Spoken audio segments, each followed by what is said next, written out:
council meeting on December 8th, 2025, which happens to be my son's birthday and Deputy Finance Director's Marcy's birthday. So happy birthday to both. Roll call, please. Jones?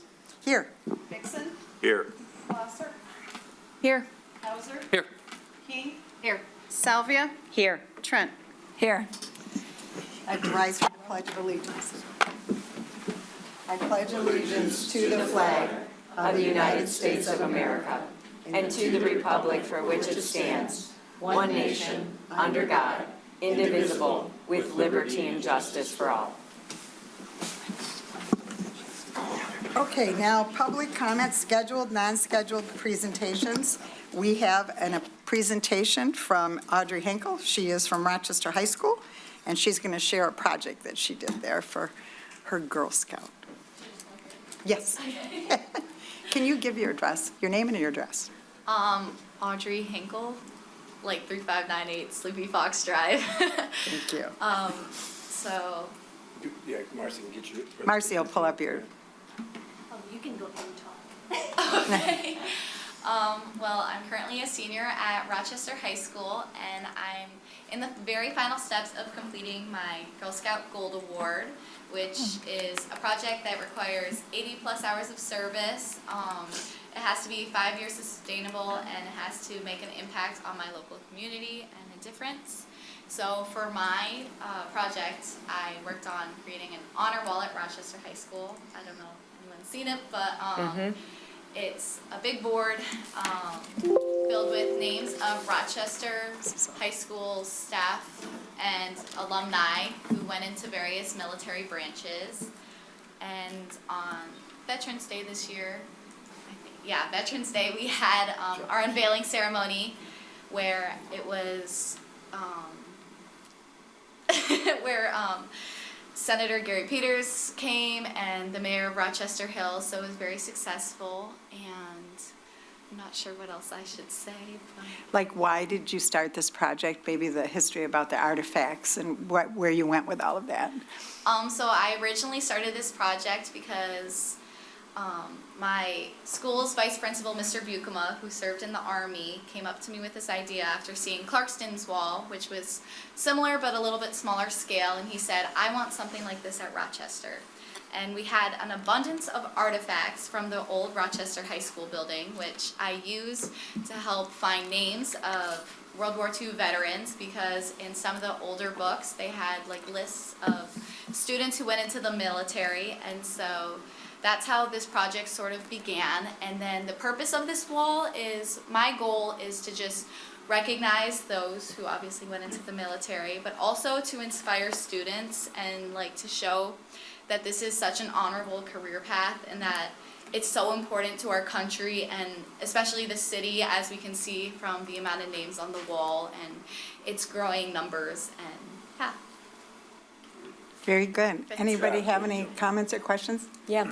Audrey, congratulations. You crushed it. You've done such a phenomenal job. I'm so sorry I haven't been able to make it over there yet, but I've been following this online, and I'm a huge veteran supporter.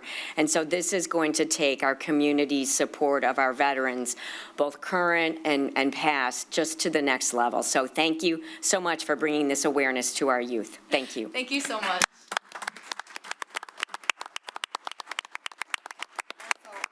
Talk to Audrey, and so for Memorial Day, we're doing a special event honoring veterans from the Rochester area that have died at war, and she's going to help me do some research and get me some names for that, so that connection will be good.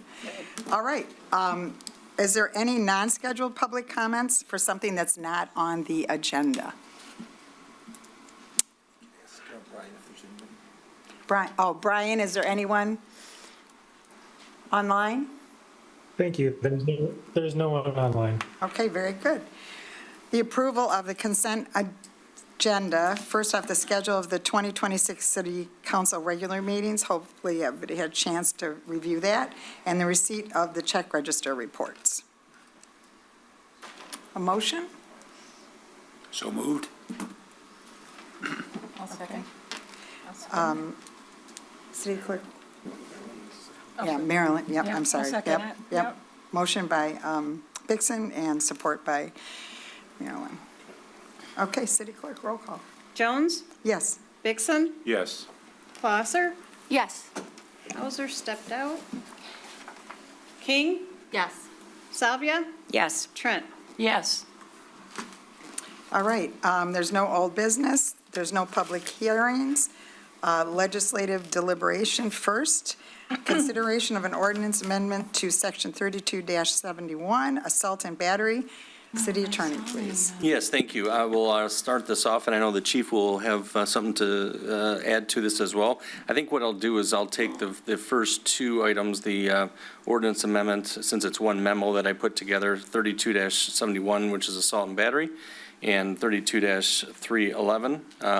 As council knows, throughout the years, when you see ordinance amendments come before you, especially in the area of prosecution and criminal offenses, oftentimes it's generated by either changes in the law or situations that happen that, as a police department and me as your prosecuting attorney, we get together and we figure out, hey, we should probably address something. Situations change all the time, technology and vaping and, things come through and things get changed. So before you are two proposed ordinance amendments that I've worked with the chief and the police department regarding. One is involving domestic violence. It says assault and battery. Domestic violence is a special kind of assault and battery, and it has a relationship requirement for that. It's similar to a simple assault and battery, but there's generally like a family member or roommate situation or boyfriend, girlfriend situation that has to be involved to trigger that. I know that the chief, since he's gotten here, has wanted to have a local ordinance for domestic violence. Typically what happens in the city of Rochester, not every community has a local ordinance on it. If they don't, what happens is that then those are referred to the Oakland County Prosecutor's Office to handle. So it's not that the city of Rochester doesn't pursue those, it just doesn't pursue it under local ordinance. It goes to state law. And it's handled by the prosecutor's office. They've had on occasion situations where the Oakland County Prosecutor's Office has declined to press charges where the city has felt that charges should have been brought. So that's one issue. And one issue is sometimes, the police department knows me, I know them, I have a quick turnaround time on things that I prepare for them, and we work really well together. So sometimes there's cases that we want to handle by me as your local prosecutor versus going through the Oakland County Prosecutor's Office. So we put together this ordinance models the state statute, except it has in our local code. So we put this in the assault and battery section 32-71. Currently it just pertains to regular assault and battery. So what we did is we took that section, deleted the one sentence in that, and then added all the underlined language that you see. So it lists the differences. There's obviously the assault and battery is the subsection A, which is similar to what we currently have, but then B and C. B would be, it sets forth the domestic violence provision, sets forth the relationships that have to occur, sets forth the potential punishment, and go from there. Then C, you might wonder what is C all about. C, in the court system, there's a lot of charges that are able to go under deferral status. People think of it as under advisement in certain circumstances. Oftentimes for first offenses, there's ways to plead guilty, but then if they're successful on probation, they could earn a dismissal. It's very common. That happens at the court frequently. For assault and batteries, it does take some things, including consent of the victim or consent of the prosecutor after consultation with the victim. As you can expect, there's oftentimes their current relationships. Say a husband and wife situation. I won't pick who the offender is because it happens both ways. But they're like, I really, yes, I had to call the police department because the situation needed attending immediately, But we're still husband and wife, and, you know, I don't want this to be a lasting problem in our family. And so sometimes we'll have it with, there's a deferral status. Typically, it's a year. If they stay on probation for a year, they could earn a dismissal. There's other crimes that those happen to, but in order for the court to be able to do this, you need to provide for it in your local ordinance. That's why we specifically list that in there. So even though I said we'll take both of them at once, maybe we should stop, and if the chief has anything to say on specific on the domestic violence, if you want to add to it, or if that's, if you're good on that. If the council has any questions or wants to discuss, happy to do that. If council is ready to move forward with the language as it is, then the requested action item would be to move it for first reading and introduction. Councilmember Salvia. I have a question for the chief, or maybe the city attorney. You know, in reading through this, my first impression was I really like more local control, but in hearing the description, I guess I'm looking to hear from you, chief. What is your opinion on why do we want more local control on this? Like, I just want to make sure there's not some unintended consequences here that we're not seeing. Well, since I've been here, I think about, if I had to estimate, I'd say about 30% of our cases are denied at the prosecutor's office, and I think our officers have more than probable cause to arrest. However, I believe their caseload is so great that they just don't want to prosecute these smaller cases. That's the issue.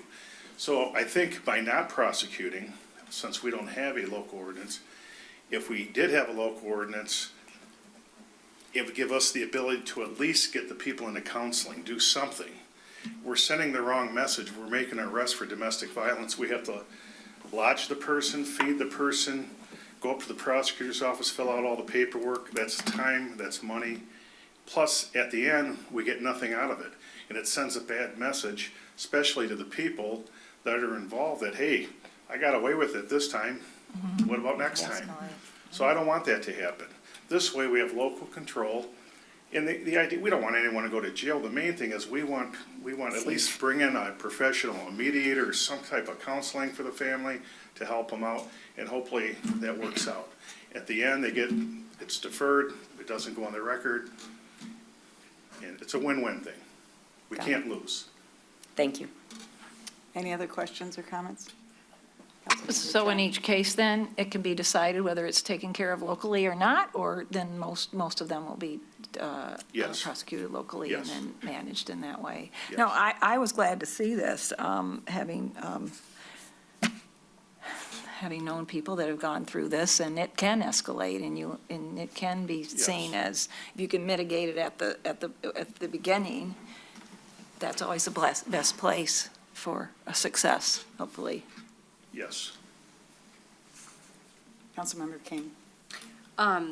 So I'm reading the ordinances drafted. Does this align with the state law as well? It limits it to 93 days? The maximum that we could have under local ordinance is 93 days. Under local? Under okay. local ordinance. That's our cap. There's one exception, which is high drunk driving. That can go up to 180 days, but that's the exception. So everything else is 93 or below is what local prosecutors can prosecute. But otherwise, the language, those definitions, everything comes right from the state statute. Yeah. So if there's a recurring offense or a very egregious offense, then we wouldn't necessarily handle it locally. We would push it through to the county, and then they would prosecute under different Correct, yes. guidelines. Or if there's, certain circumstances which the prosecutor's office, yes, they don't write on everything, but they also have a lot of manpower dedicated to cases. So if there's special cases that our police department says, listen, we want that handled because it could be an escalator or a multiple offense situation. So, yeah, there are certainly cases where the decision could be to go to the prosecutor's office, for sure. Sorry, one more Councilmember question. King. No, fine. And then if we do enact the local ordinance and we choose to prosecute, how is the prosecution handled? So it would be a complaint and warrant situation. So what happens is the police officer in charge takes the case, does the report, fills it out, gets it to the detective. You have 2 detectives here. They work up the case. They submit a request to me. And they give me the police report, and there's videos or pictures and whatever I need to do to evaluate the case with them. It's very collaborative. And then there's a complaint and warrant forms that we fill out. And this is true whether it's with me or at the prosecutor's office. So but this is, so then when I get the paperwork, I fill out the paperwork, prepare it, and get it to the detectives. They then have to go swear to it at the court, and then the person is then officially charged at that point. Any other questions? Yeah, Councilmember Trent? about the 30% in general, you get the feeling that it's because they're overloaded and maybe they view this as not, I guess, not. Yes, because It's a minimal assault versus this is a really I've bad. dealt with assault cases for my entire career, and the detectives, when I come in the morning, they'll say, we have 1 lodge for domestic violence, and I'll read the report. I go, then they come back an hour later, we're releasing the prisoner, denied. I go, what? I could see it happening once in a while, but it's very often, and again, they're solid charges, but I just think that they're overwhelmed over there. No, I And, can see that. like I said, at least we can do something for the family at our level. That's all. Well, Councilmember King, that's fine. Sorry, going back to Attorney Crott. So when charges are filed, are you then representing as like the prosecutor in the case and going to court and arguing it in front of a judge or a jury? I don't know. Yes, that's the criminal prosecution 101. Here we go. So once charges are filed, then the court will end up scheduling court dates. And so there's 3 judges at the 52nd 3rd District Court. That's where we handle our local ordinance cases. So it'll get randomly assigned to one of the judges. And then when in their timeline, when they have they can put it in there, they will set it on days. I'm there for each judge a day a month is what it averages, sometimes twice. So like this morning, I was with Judge Polizzi. So, what the cases, I'll have a number of cases that day. We go to court, and oftentimes we'll have attorneys with domestic violence cases. We may or may not talk ahead of time, but then we have a pretrial at the court where we talk about the case, see where it's going to go. They can either plead guilty, they can adjourn it for discovery, they can plead, they can set it for trial, and there is your jury comment. So everyone has a right to a trial by a judge or a jury, so they can make the decision that day, or if they have motions, if there's evidentiary issues, they could file that as part of the case. But I serve as your prosecutor, so I represent the city. And so I am then in charge, between the officers and I, we communicate with the victims. Our information's all open, for if, we have conversation, because we want input from the victims, the complainants. I mean, we do that in every kind of case like this, whether it's a new domestic or assault and battery or a hit and run. I mean, we contact victims to make sure that they're heard. And if sometimes it's a simple rear end accident, we might not even hear it because they can just pay the ticket. But hit and runs, assaults, those types of, where there's a true victim, we'll communicate with them, see if they have a right under the Victims' Rights Act to make a statement. They have a right to come to court. We give them information on the court dates, or they can make a statement and send it to the court, send it through me. But I hopefully think that answers your, but yeah, they have a right to go to trial if they feel they didn't do it. Or they just want to make me prove, make us prove the case, they have the right to do that. Okay, I just want to make sure that if we enact this, that we have the resources to actually follow through with it. So it does sound like We do. we do. Yeah. Councilmember Clausen? Yeah, that was kind of going off of Councilmember King's comments. It sounds like this is an additional service that you're providing, or that there would be more work, or maybe it's just shifting work? Like, is there an additional cost to the city for the services that local prosecution that we're going through? So the good question. So this is not an extra amount of work other than it's just another type of case. So I handle drunk driving, speeding tickets, assaults at bars, disorderly people, so this is just another case that would be put on my regular dockets. There's no additional days. But to your point, so my time is hourly. And so if there's, and that's one of the things we talk about internally is they won't, the chief and the department have to figure out, is this something that is worthy enough or to expend city resources as well? So that's one consideration, as well as if this is going to be very involved, it may make sense, I hate to say that financially, to send it to the county. If it's going to be, there's, 6 victims and this, they might say, listen, that's something we're going to package up and at least try to go to the county. Now, so the county doesn't charge extra because that's part of their job. I'm a private attorney, so that's an hourly rate for me. So, but it's, if a charge is brought or submitted to the county and they say, well, we don't like that, we're not going to issue on it, that doesn't mean that they can't then come to me. Because that does happen and say, hey, listen, we thought that this assault was serious enough to go to the county prosecutor's office and they decline charges. Well, they could come to me and say, what do you think? Well, we have a local ordinance that we've done that where we've charged where the county prosecutor decided not to. So even if the county prosecutor, so it doesn't close the case, it just means that office won't proceed with charges. But that doesn't mean that it can't get kicked back and then we can chat some more and figure out, do we want to proceed under local ordinance? But sometimes, if it's a close case and we get a response back from the prosecutor's office, maybe you let it go. And because, they have to weigh, the likelihood of prosecution is to get a conviction, right? Because they can't take, to Chief's point, they're over, so they have to have some type of filter system. And if they say, yeah, boy, that victim is already starting to recant, or, they like, I don't want to press charges, I don't want to do this, I don't want to do this, which happens in domestic violence situations.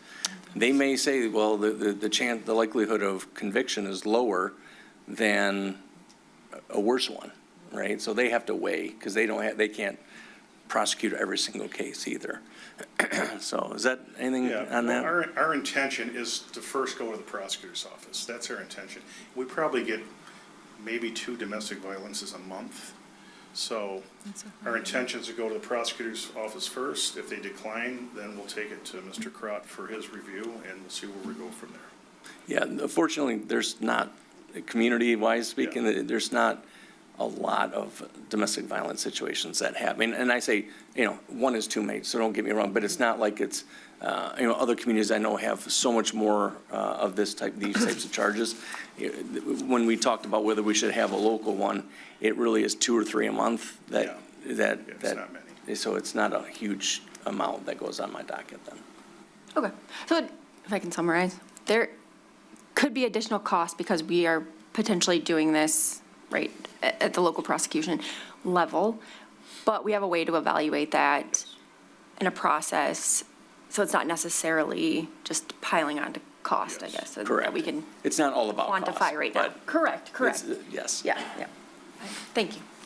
Councilmember Trent? I think it goes along with the city's responsibility and the police to protect and serve this community. So I think when you're getting into that level of violence, that I actually don't think cost is as much of an issue. That I think that protecting our citizens from things like this that goes on, and I appreciate Chief Rohib actually doing something that there is a solution to this, because I've read about it, you've seen it on TV, there's charges dropped, people get even hurt more.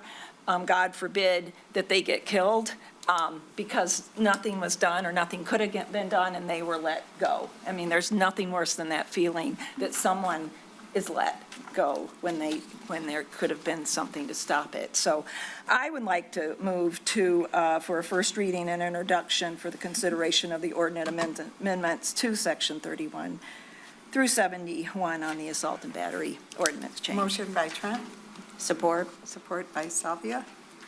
Any other discussion? City Clerk? Jones, Yes. Vixen, Yes. Clauser, Yes. Hauser, Yes. King, Yes. Salvia, Yes. Trent. Yes. Mayor, if I may, for Councilman Clouser. So Jeff's whole world with us is a moving target. It's kind of like code enforcement. If nobody does anything, if nobody parking, if everybody put their money in the meter, we wouldn't have to spend any money. So Yep. he's very cognizant of that, and we're not his, he's not a gold digger, let's put it that way. So I it's hard wasn't to- making any assumptions Yeah, or, no, I think that's I'm a just fair asking question. questions, but Yeah, I during the appreciate year, it. when we're doing a budget, it's like the planners. You Yeah. don't know how many cases are going to come in, the parking officer, Attorney Crott, things like that. So Yeah, thank you. No, this is a great discussion, great questions, thank you. Moving along, to consideration of the ordinance amendment to section 32-311, weapons. Yes, similar, oh, yeah, sorry, thank you. Similar to the last one, this change, or requested change stemmed from the prosecutor's office deciding not to press charges. In this case, this was an individual who had possession of commonly known as brass knuckles. Yes, those things do still exist. Yeah, wrestling. So an individual was pulled over and had it in his car, pretty open and shut. There's no intent in that type of case that's necessary. It was submitted to the prosecutor's office, and their response back was they weren't going to issue, and that's a 2-year felony is the maximum. So it's not a 90-day misdemeanor, it's a 2-year felony to have those. And despite it being clear in the statute, they opted not to and suggested to the police department that they should just handle it under local ordinance. And again, a judge their point is, yes, they could get a conviction, but it's really going to be no harsher punishment than under a local ordinance. That's really where it's going to come down to. So that created discussion at the police department, and they said, well, let's look at our weapons ordinances to see. So we developed this section. We have this possession of knives section in section 32-311, so we're changing it to possession of knives or other weapons, and then simply added a subsection B, which states that it shall be unlawful for any person to have in possession or control or carry or use in any manner any metallic knuckles, karate sticks, bludgeoned, blackjack, taser, or any other weapon or device prohibited under state law. So we're trying to capture anything else under state law, so one of these things don't pop up that state changed and we were behind. So it's really as simple as possessing or using any of those types of items could subject an individual to charging under Rochester's local ordinance if this does pass city council. And again, we felt that this was worthy enough to bring before you to change our own code to get, which is good. It's good to go through your ordinances and see, can we make it better or more complete, keeping up with the times, and so forth. And we believe that this is a positive addition. Obviously, that individual got a free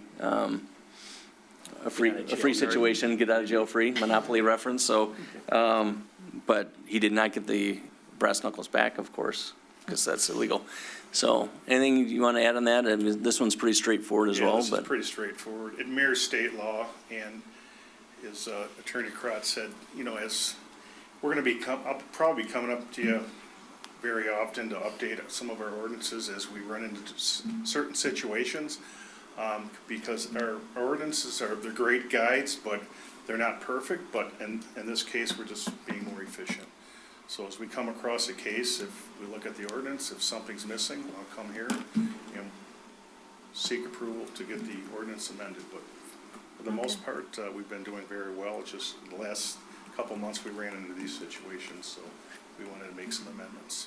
And just so council knows, let's say someone used one of these and there was a big fight, and there's different levels of crimes that could go. This is, I wouldn't anticipate being prosecuted under local ordinance if someone actually used these and got into a very dangerous situation. There's assaults, there's aggravated assault, there's felonious assault, all those, the bad ones. I mean, these are bad, but the real bad ones, those would still go to the county prosecutor. They wouldn't ask me to write a local ordinance if someone got into a fight and had these weapons as part of the fight, so. Councilmember Salvia. Thank you. So when I rode along with the officers about a year ago, thanks to an ordinance change by city council, a sovereign citizen was able to be arrested for possession of whippets because we had, actually it was before my time on council, but we had amended the ordinance to include that. So based on that experience and knowing that it's good to update our ordinances to reflect current times and conditions, I would like to make a motion to bring this to first reading and introduction for ordinance amendment 32-311 for weapons. Motion by Salvia, support? Councilmember King? Yes. Support? Okay. Any other discussion or questions? Councilmember Trent? So you're saying that this B, this ordinance change here under B, that this covers everything from, you just pulled it from the state? Like there's not any extra Just about every items- weapon we can think weapon of. that you can think of Someone's that you- manufacturing one in the basement, but And, this covers about everything Okay. that we see on the streets. All right. And then things that can be detonated, that's covered at federal law? Yeah, yes. Okay, so you can't carry a hand grenade, you're We're gonna. not going to take that at Okay. local level. Okay, all right. You As won't- much as you I might won't- like that one. I just want to make clear that, no hand grenades is also. All right. City Clerk? Jones? Yes. Vixen? Yes. Clouser? Yes. Hauser? Yes. King? Yes. Salvia? Yes. Trent? Yes. Thank you. All right, Thanks, thank Chief. you. Thanks, Jeff. Thank you. Okay, consideration to set a public hearing for brownfield development. And this is going to start with Yep.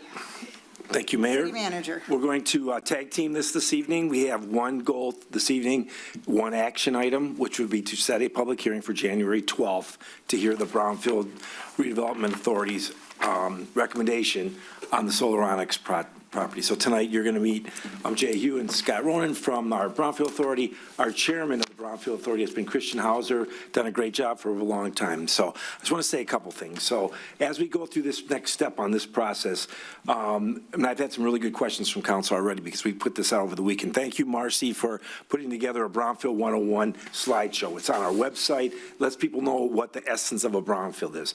So this request has nothing to do with the site plan that was approved or the special project that was approved by the Planning Commission and City Council. That was done a year ago, basically, and so we're not here to talk about the project. We're here to talk about what a brownfield opens up an opportunity for a developer to seek reimbursement to clean up a contaminated site within many, many cities. So we're going to start with that. So number one, a couple high-level premises, and a lot of people ask this right out of the gate, zero risk for the city. $0 from the city go towards this. It's foregone tax dollars that come from a brand-new development, and our chairman and Mr. Hugh, I think, are going to talk a little bit about that. So again, high level, tonight, we're just trying to set the public hearing. The developer is here just to hear discussion. On the 12th, they'll make a full-blown presentation. They will go over their ask, why they're asking it, any details we have. In between now and the 12th, any questions, you send them to us.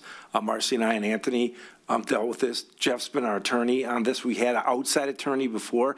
Again, the developer ultimately is reimbursed the city for any administrative cost as part of the brownfield plan. So we work with Eagle and we work with every legal group. We have their consultants. Sarah Joe's here. We have our consultant to check their consultants. Some communities hire the same environmental attorney and same environmental experts, and so they can keep the cost down. In this case, our track record's been, we'd rather have our own. It's reimbursable. It just adds to the brownfield redevelopment cost. But with that, if I may, Madam Mayor, our brownfield chairman, Mr. Hauser, go over a little bit, and then we'll Sure, I'll introduce go up to the lectern Sure. if that's okay, and then I'll have my. So he's not the councilman tonight. In this case, he is our Brownfield Authority chairman, has been for years. Yeah, Mr. Brownfield. Scott and Jay, come on up, okay?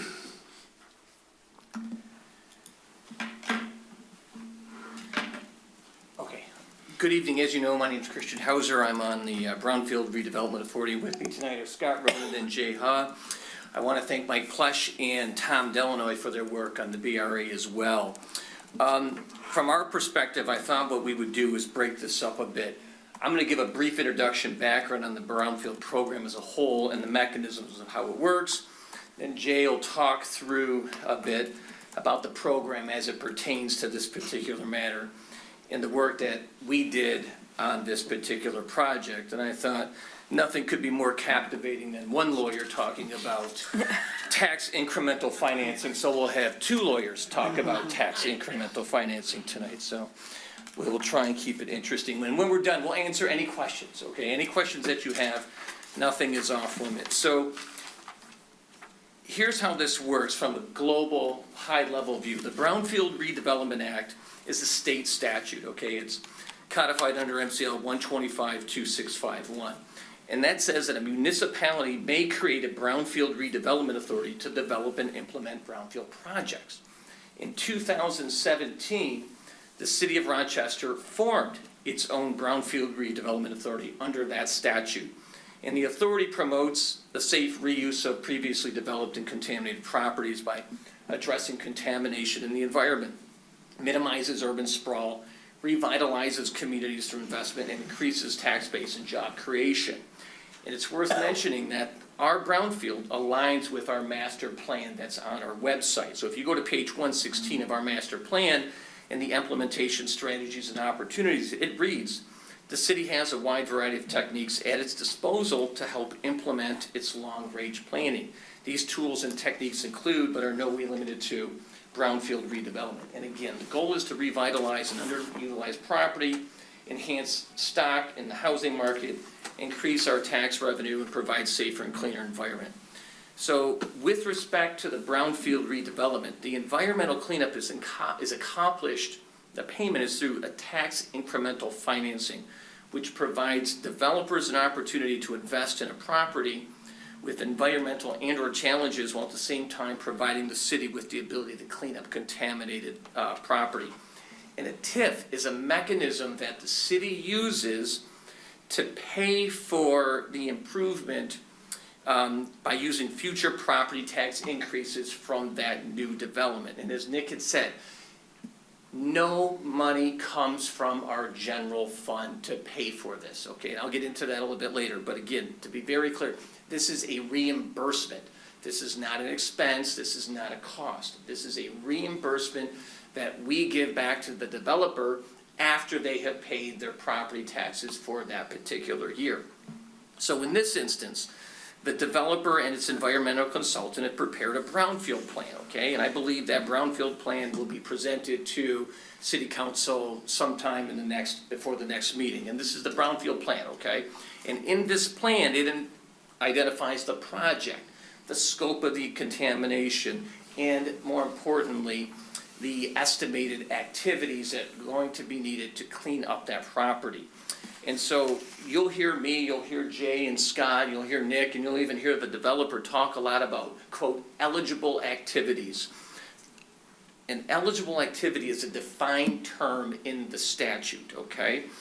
And think about it as an eligible activity is an action item, okay? And it typically involves demolition or cleanup of a site, okay? And in the statute, it lists all of the eligible activities that are available for reimbursement.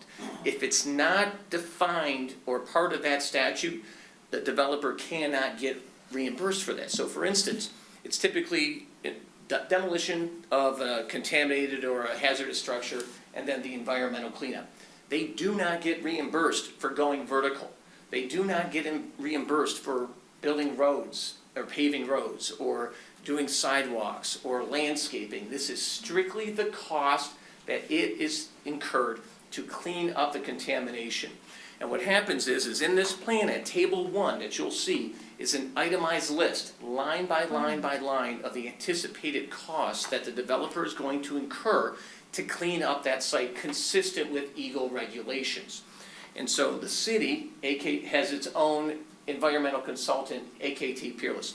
They have gone through the attachment at table 1 and verified and confirmed that those eligible activities meet the defined terms that are in the statute. And so what they do then is they say, okay, this looks good. They bring it to Scott and Jay, myself, and the other members on Brownfield and say, We believe that these are the approved eligible activities to clean up the property. We recommend that you say yes to it and then bring it up to city council. So that's kind of what we're doing right now, in advance of the public hearing. But the idea too is that as the project goes along, AKT Peerless also confirms and verifies that all of the costs that are being submitted to us are in fact consistent with what's on this schedule, but more importantly, is in conformance with the definitions in the statute. So there's lots of checks and balances in that site, okay? As it stands, and Jay can talk about this a little bit more, but the maximum reimbursement under Table 1 that the city would agree to is $2.798 million, okay? That's the cap, okay? And the repayment term is 11 years. And that's a function of cost over time versus the assessed value that this property will realize. A couple questions here, a couple points that I want to make here is that $2.79 million is the maximum amount that the city would reimburse the developer. So hypothetically, let's say they get going and they start working and everything goes in their favor and the actual cost of abatement and remediation is $1 million. Well, they only get $1 million in reimbursements. It's a dollar for dollar reimbursement. They don't get a windfall. They don't get $2.8 million in tax abatement. They get whatever they spend that's been approved gets reimbursed, end of story. If, I hope this doesn't happen, let's say they're out there and it's $3.7 million, okay? They overshoot this thing, they underestimate, and they spend more money. Gentlemen, that's on them, okay? The city does not owe a penny more than the $2.79 million, whatever it is in this agreement, okay? The time, 11 years, okay? Now, the statute allows for repayment of up to 30 years, okay? In this instance, it's 11 years. And again, it's a function of the amount versus the anticipated assessed value that this property is going to increase over time. 11 years would be the worst case scenario. So if for some reason the property doesn't assess or they don't hit their mark by 11 years, it's too late. It's oh well, it doesn't matter. Whatever the clock stops at year 11, that's the amount of their reimbursement. Let's say the property assesses substantially higher than what they thought. And let's say they're selling these things more in the property, everyone's a winner, that accelerates the time period for reimbursement. So instead of 11, it could go 10, 9, 8, or however, it doesn't matter. But the thing to remember is that it's capped at 11, it's locked at $2.8 million. That's the thing that you have to remember. It's also a reimbursement. And after the payments have been reimbursed after the costs have been reimbursed to the developer, it's done. And forever, in perpetuity, the city will generate the full value of that assessed property as is. So I think I wanted to give you a high-level view with respect to just how the brownfield works. Hold on to your questions until after Jay talks, and then maybe Scott too has some comments, and then we're happy to answer any questions that you may have, okay? Jay, go ahead. Thanks, Christian. So I'm going to talk specifically about this program or the Brownfield plan presented to us, the Brownfield Authority. So just as a recap, the purpose of the Brownfield Redevelopment Financing Act is to revitalize environmentally distressed, blighted, and functionally obsolete properties. So if that's the purpose of the law, let's talk specifically about the site. So they've already done like phase 1, phase 2 evaluations, and what that found was that the soil, groundwater, and that there's soil, groundwater, and soil gas contamination, including petroleum, VOCs, metals, vapor intrusion, and a bunch of hazardous materials like asbestos and lead paint. And then on top of that, there's poor fill quality and potential off-site migration, which when I read that, I see like leakage into Paint Creek, which is not good.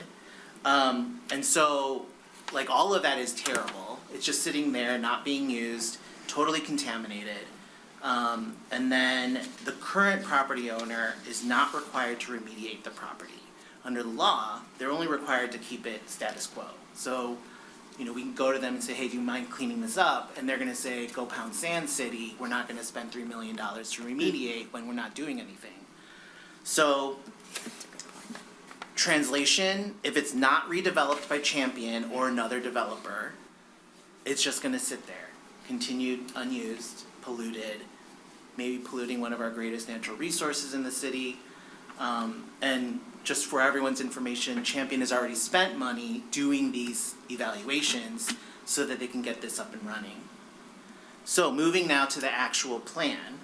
The plan is to remediate the contamination, and they'll remove obsolete structures, and all the costs that Christian talked about is to do that, and then do care and remediation measures. So what are they gonna remediate?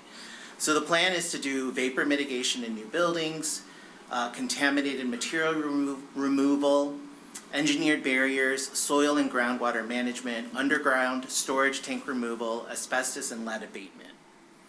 And so all of this work is like pre-work before they start building up. Like they can't start building townhomes until all this is fixed or remediated. And so once the remediation is on its way and completed, it'll turn into a neighborhood of 45 townhomes with new utilities, parking, stormwater systems. Beautiful addition, I think, to the community. And so let's move to the economics, because I know that's important to the council. So currently, the property has an estimated base taxable value of $522,960. It generates around $30,000 in annual taxes, and that's split among city, county, whatever. With the redevelopment and the increase in the anticipated taxable value, that could reach over 13 million. So like think about 522,000 to 13 million, and the increase in tax revenue could be upwards of, say, 400,000 annually, again, split between all the different governments. But that's a significant increase for the city of Rochester. And then back to what Christian said, the brownfield plan includes, you're gonna see, when you see the brownfield plan, you'll see two different big numbers. The first is 2.9 million, and that's considered eligible activities. And then the 2.7 million is what they'll actually get reimbursed, which is what Christian was talking about. And the difference there is like, what are they eligible to actually be reimbursed on versus what actually counts as an eligible activity under the brownfield plan. So then moving on to like, how do they get the reimbursement? Again, not money coming from the city, but coming from that increased tax revenue that I just mentioned. How do they get reimbursed? First, the municipalities like Rochester, the county, we actually need to get that increased money. So coming from that 30,000 tax base, that's the baseline, that's not included. So anything above that, because of the increase in the property value, that amount of money goes towards the reimbursement. So if we don't have that increase, there's no reimbursement, there's no money to give out. So then, when they submit for reimbursement, it has to be actual, documented, and eligible costs. So again, what Christian said, our consultant will need to verify that those are actually in the statute, that those are legitimate costs, that they follow the brownfield plan, and if they don't, they're denied. If they do, then they're reimbursed. And then finally, back to the timeline of how long does this go on. So reimbursement ends on the earlier occurrence of reimbursement of the eligible costs. So again, if the eligible costs come under the 2.798, then it stops, because there aren't any more. If it goes over, then it's capped at the 2.7. And so if reimbursement happens within like 6 years, because property values have shot up, they sold all the properties, they're doing gangbusters, fantastic, they're reimbursed sooner, the agreement ends, and then the brownfield plan is done. If it doesn't, it caps out at 11 years. It cannot go past that. So even if they are not reimbursed the full 2.7 million, it stops at the 11 years. So for those reasons, the Brownfield Authority, we approved the Brownfield plan, and we are now recommending to the City Council to hold the public hearing and then eventually approve the Brownfield plan as well as the reimbursement agreement. Questions? Well, we would see what Scott has to say. Oh, yes. Or you can answer. After my two friends who are lawyers talking, I don't know if I need to say a lot. I would just say this as a reminder as to what the makeup of the BRE. We're all local citizens, property owners, business guys, and we work for the city, we work for the council. We're a tool to review projects like this and try to answer your questions and bring logical things forward, so. Have at it with any questions. Council? Any questions? Yeah. Councilmember Trent. So the step process is that document with the breakdown of the additional cost. When it originally started out there wasn't, I've been with this project a long time, and I appreciate all the hard work, and I think I know Mr. Champion over here. I could recognize him on the street, so I appreciate all the effort and time you guys have put into this. I still do. I do have these questions, though. I'm curious as to how you got from, there's not much here that's poisonous, that's going to cause any problems, to a $3 million request. And I still haven't seen that list of the breakdown, and I'm glad it exists, because you've got to be able to figure out how to price it out, like anything. So there is a breakdown of why it's going to cost what it will cost. I like the fact that we have an auditor, and I guess as Councilwoman Clauser was saying, we pay for the audit, right? We have to pay for the auditor. No. Okay, so that's good about keeping everybody safe, including the developer, to make sure that somebody's not saying we're digging things up, and not, for God forbid, that somebody would be digging things up that don't need to be replaced and mitigated. So if I can answer your questions in the way they were presented, Yes. I would probably defer to the developer to talk about, if there's any scope creep or if there was additional contamination that wasn't found in either the phase one. Phase one probably wouldn't show it, phase two probably exposed more of that, okay? With respect to the expenses, under the agreement, they're on the hook for all the costs that the city expends. And there's some other nuances that we didn't really get into, only just for lack of timing, but there's an agreement that we have worked out. It's the Brownfield Reimbursement Agreement itself that we're still negotiating, where if for some reason they only build 35 of those units, their reimbursable gets reduced proportionate to that, okay? So the risk for the city, other than abating for these property taxes for 10 years, is really zero, because the worst case scenario is we get a property that gets cleaned up in perpetuity. We don't have to do it, they do it. And if it fails, I'm sorry to tell you, but this is real life, it's on them, okay? Okay. If it fails, we get the benefit of having the property cleaned up. Now, we'll deal with that issue down the road, but at the end of the day, our primary concern on Brownfield is to clean up and reuse what is otherwise underutilized and contaminated property. So I'm gonna let Mr. Gorski talk about the cost, okay? Go right ahead. Doug, give me your name and address for the record. Doug Hamborski, live in Grosse Pointe Woods, here with Champion Development. Good to see most of you again. The simplest answer to your question, we're 3 years into this project. And this has been, as we all know, historically an industrial property used for industrial purposes for 70, 80, 100 years. The difference is residential. We were given some historic environmental reports, but they were based on maintaining the property for an industrial use. So there was always contamination there, but the scope of what had to happen to continue an industrial use is much lower than if you convert the property for residential use. Well, what's the scope to do that?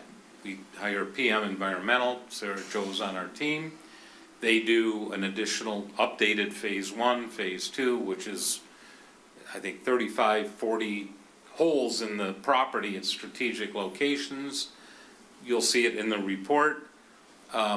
It analyzed all the different contaminants. And then, more importantly, well, what do we do with those? And I can tell you that this property, there isn't a one thing here or what, it's a little here, a little there, a little, and so the engineered solution to make the property safe for residential use by law, by code, it has been determined to involve a tremendous amount of more work than was originally anticipated based on previous reports. The other reward that we've all enjoyed is that there's a program at the state level administered by Eagle where they provide some funding for some of this grant money. And we worked for a year and a half to try to secure that vigorously. And part of the engineered solution for residential properties is using a vapor control system where you can, anything that's in the ground, it cannot kind of come up through your floor slab or whatever. And there's a authorized system to mitigate that, to address that. Eagle, for some odd reason, has changed their policy where they won't provide grant money against that solution. So now that falls back to the developer, the landowner, or whoever's trying to turn it into, in this case, 45 townhouses. We now have to fund that separately from any grant money that we would otherwise have enjoyed from Eagle. So it's been this cascade of, impacts of discovering more contamination, needing to bring it up to residential standards, and not getting any help from the state. And you put it in a pot, and you have $3 million. And then we put it in a pot. We're, at the end of the day, we love you. My wife actually might want to move here. But we're business people. And so if in the development phrase, if the project doesn't pencil, then it can't go forward. $3 million, this is a big project, but it's not ginormous, right? $3 million pretty much takes it out of the financial feasibility zone for any developer. Forget us, someone else comes along. Or you want to turn it into a park, someone's got to clean up, right? And the cost of the cleanup exceeds, frankly, the value of the land. This mechanism that we've crafted, we're a year and a half just into this part of the ride, has been mentioned, kind of a win-win-win.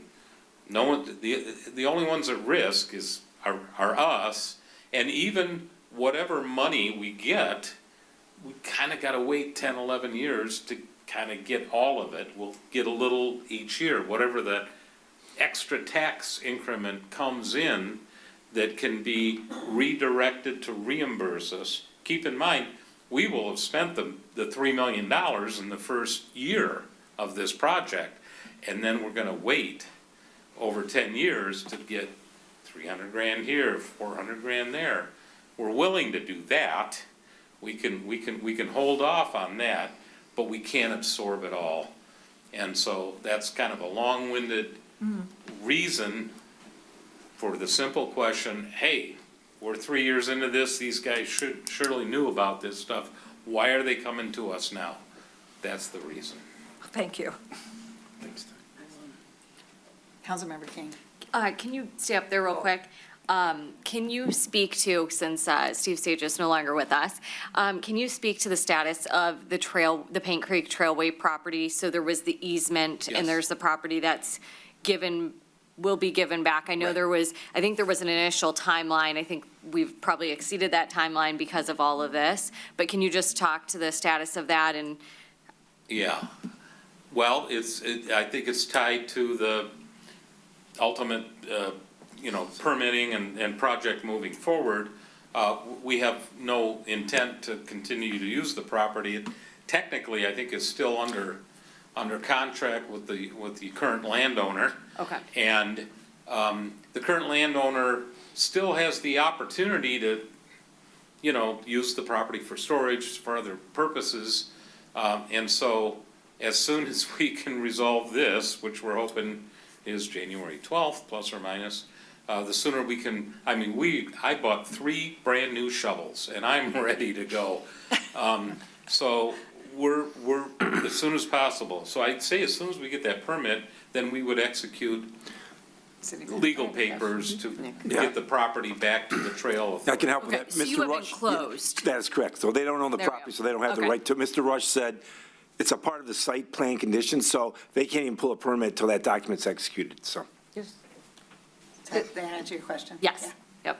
Good question. Councilmember Trent. Just a little piggyback onto that one. Is that going to be cleaned up, or is that going to be a stretch of? It's part of the overall site. It's had holes drilled in it, and it's on the west side of the property. And even though it's along the railroad tracks, it doesn't have the type of contaminants that other parts of the property has. If you were to take the so many acres and put it in quadrants, that section is kind of a little crescent-shaped section, has very little in the form of contamination. That's good to know. We are gonna restore it with landscaping, and we've worked with the Paint Creek, the Trail Authority, to come up with a Okay. scope that they're, comfortable with. And we'll execute that at the earliest opportunity. Thanks. Taking the fence down, et cetera. Councilmember Clauser. Yeah, so first I just want to say thank you because I know there has been a lot of work put in by the developer, the Brownfield Redevelopment Authority, and the city. And I know I sent some questions today too and got a quick response. And so I appreciate all of that. And this is my first time reviewing a Brownfield request as a council member. And so I just want to make sure that I'm understanding the process before I get into the question. So the materials that I was reviewing this afternoon in response to some of my questions, I think Councilmember Hauser referenced the development plan. We haven't received that in the city council packet, but my understanding is at the next meeting, we're gonna go through the contamination report, we're gonna go through that development plan, all that in detail. Is Yes. that, like, the only thing I've got was the two-page memo until I asked the question. Exactly. So That's what right. you'll get is the week before, we don't have to wait till that Thursday. We can send out this item early, so you'll have all the documentation, plenty of time to talk to us. And again, that night, January 12th, we're all antsy to get this done, but if we had unanswered questions that evening, we would just postpone it and keep the public hearing either open or close it to answer those questions. But there's been so much work done. I believe that we can answer any question between now and then, and we welcome those questions. So in that email that I sent, I referenced the table one. This is the table one that you'll see, and this is the document that has all the eligible costs, the reimbursements, broken down by line item that gets you that number. So that's the reference I was, yeah, you guys don't have this yet, it wasn't in the packet, yeah. So. Yep, that was helpful, and that packet, I did try to review it before the meeting, and it did answer my technical questions, but I have just some, I think, more information that I'm looking for. Maybe it's in there, maybe we can talk about it at the next meeting. So in regards to that list, it looks like to me, from what I can see, is the reviewer, Peerless, I think is what they're called? AKT. Yep. So they reviewed, it looks like, for eligibility, so you're absolutely right, they went through and made sure it fit the rule, but it doesn't look like there's anything in there about the reasonableness of the cost that they put in there. So who's verifying, or where does the information come from? Are those quotes from, like, cleanup crews? Is it benchmarks that Eagle provides? Like, how do we know those cost estimates are reflective of the project? Okay, so, yeah, so it is Eagle, so there's a scope that Eagle will have. So Sergio will send hers to Jen Gatley and her crew. They'll send it to Eagle, and all three have to agree that it's a reasonable cost. It's kind of like going out to bid. So there's a set number for so many, she can help with this, so many dollars per square foot for contamination that goes to a Class B landfill, things like that. This is Sergio. If you introduce yourself. Hi. So Pension, formerly, my name is Sarah Jo Shipley. I work for Pension, formerly Pension, sorry. PM Yeah, Environmental. you always So say that's that. the one you'll see on all of the documents. So you work for the developer? Correct. I do. Thank you. Yeah. So the costs are developed just over time. We have a lot of experience, and this is with input from the developers themselves. So this is a lot of construction activity. So removing contaminated soil, how much does it cost to truck it? How much does it cost to put it in the landfill? Vapor mitigation system. What's the engineering cost? How much per square foot? How much is the blower units? How much does it cost to bring out a filter to come out and pump it, and how much does it cost per day? And based on the volume, how many days do we expect it to be out there? So those are how the costs are developed. Not just with a lot of experience. Yeah, and again, Eagle has to verify that number, so somebody isn't just padding the numbers. So we have our consultant that works directly for us, gets the information first, then they sit down with Eagle, and Eagle, they'll determine, that one's a little high, why?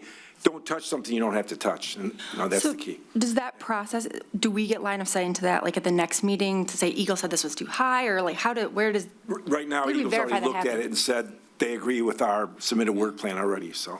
Got it. Here's a simpler filter for the ultimate question. We will only get reimbursed when we write a check to a contractor to do the work. So even if the estimates are high, the estimates are they're in the plan, they're a limit.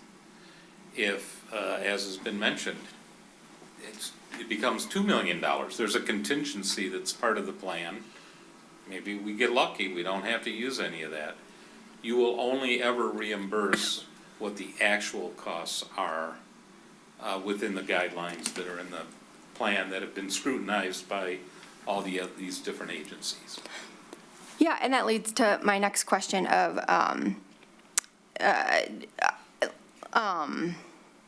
like I understand that the timeframe, the cap is the cap, the 2.7 million, but from my research and what I understand is if those don't come in where they're projected, the developer can come back and ask for an amendment.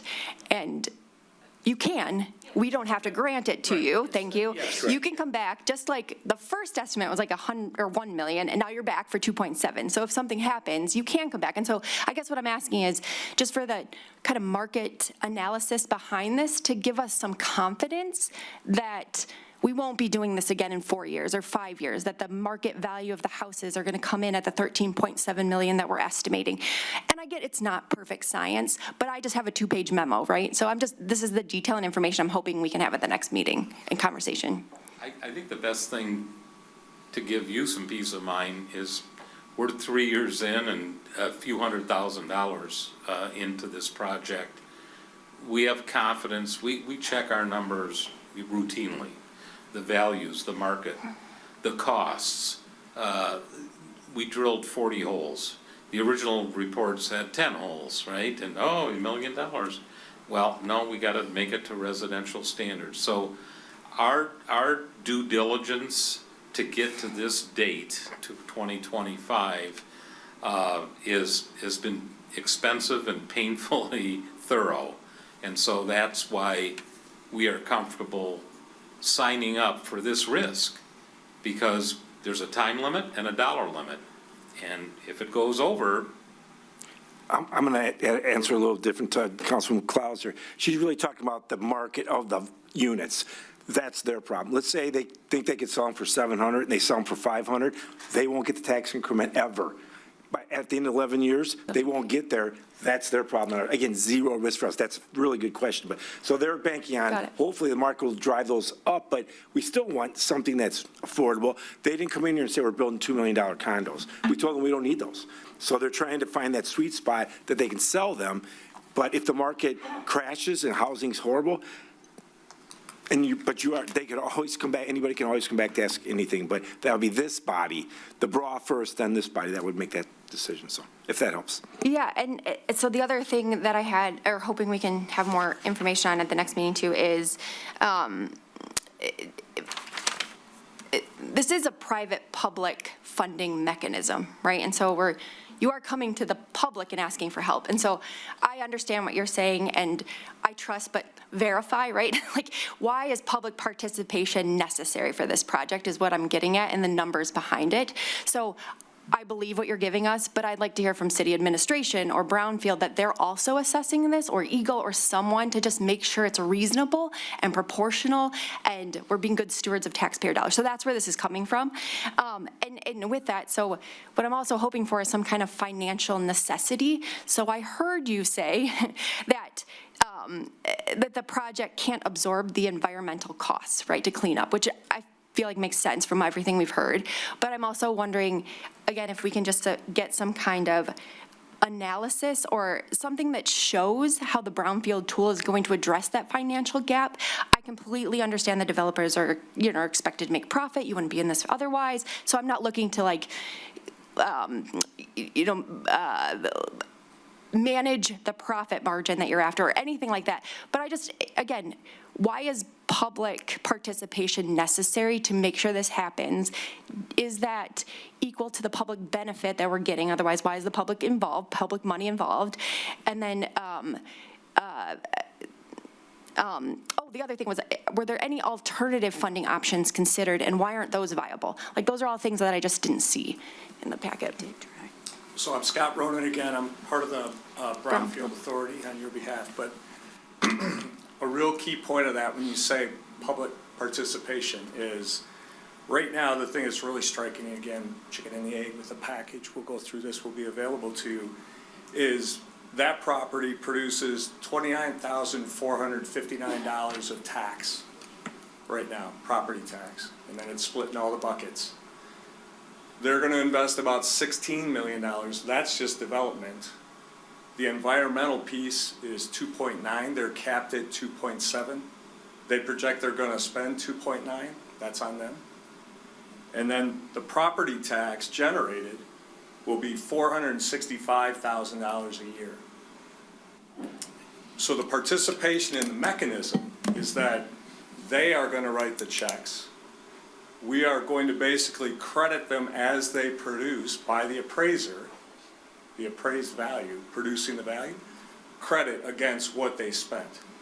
So the city of Rochester will not be writing any checks.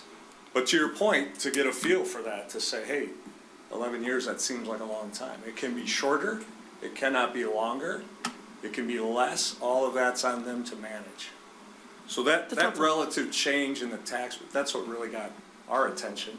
Plus, as local people, we're sitting here saying, hey, we got a big chunk of dirty property that's going to be taken care of. So I hope that helped a little, but please keep asking questions and we'll keep answering. So I think you also asked question, Jeha again, Liv Andres. So I think one of the questions you asked is like, what level of diligence did we do to kind of verify and make sure that these aren't crazy numbers or whatnot? So I am not a developer, I'm a lawyer. But I did read this packet, which you haven't received yet, I understand. And we asked we had 2 meetings with the developer. The first meeting, we asked a whole ton of questions about the plan. We drilled them hard. They might think that I am a mean person. And then when we started negotiating the reimbursement agreement, I think they even hate me more. You do. I use that black here. Yeah. And then with respect to the dollar amounts, what Nick said, the city's consultant, Jen, she did tell us in our first meeting that she did run through these numbers and did confirm that they were within reason of what she's seen and what she thinks is reasonable based upon her experience. So we relied on her to tell us that that made sense, because none of us are experts in this field, but we did run through all of this information heavily with them and debated significantly. And Jen will be here on our behalf at the meeting of the 12th. She's our environmental. She's our environmental. She's ours, yes. The whole company. And one final thing, these are estimates, and so it's the best practice that they have based on the information they have to date. So it's not an exact science, but the thing to remember is, with the estimate, it's different than a normal project, because there's no guaranteed maximum price, but in this instance there is, because it's gonna be capped. So worst case scenario, it's the 2.8, but it could also come under. But, so I just want you to know that we all have gone through these numbers. They've been vetted by Eagle, they've been vetted by our own consultant, AKT Peerless. And when you get this, please do not hesitate to reach out to any of us on Brownfield or Nick, and we'll get you in touch with the AKT, and they can walk you through this as well. Yeah, go ahead. Councilmember Salvia, did you have? Yeah, I did. So I am very focused on getting this property cleaned up and protecting our river. I want to be part of the council that protects the river, not the council that passes on this and passes on this opportunity to protect our soil, our nature, our trails, and our river.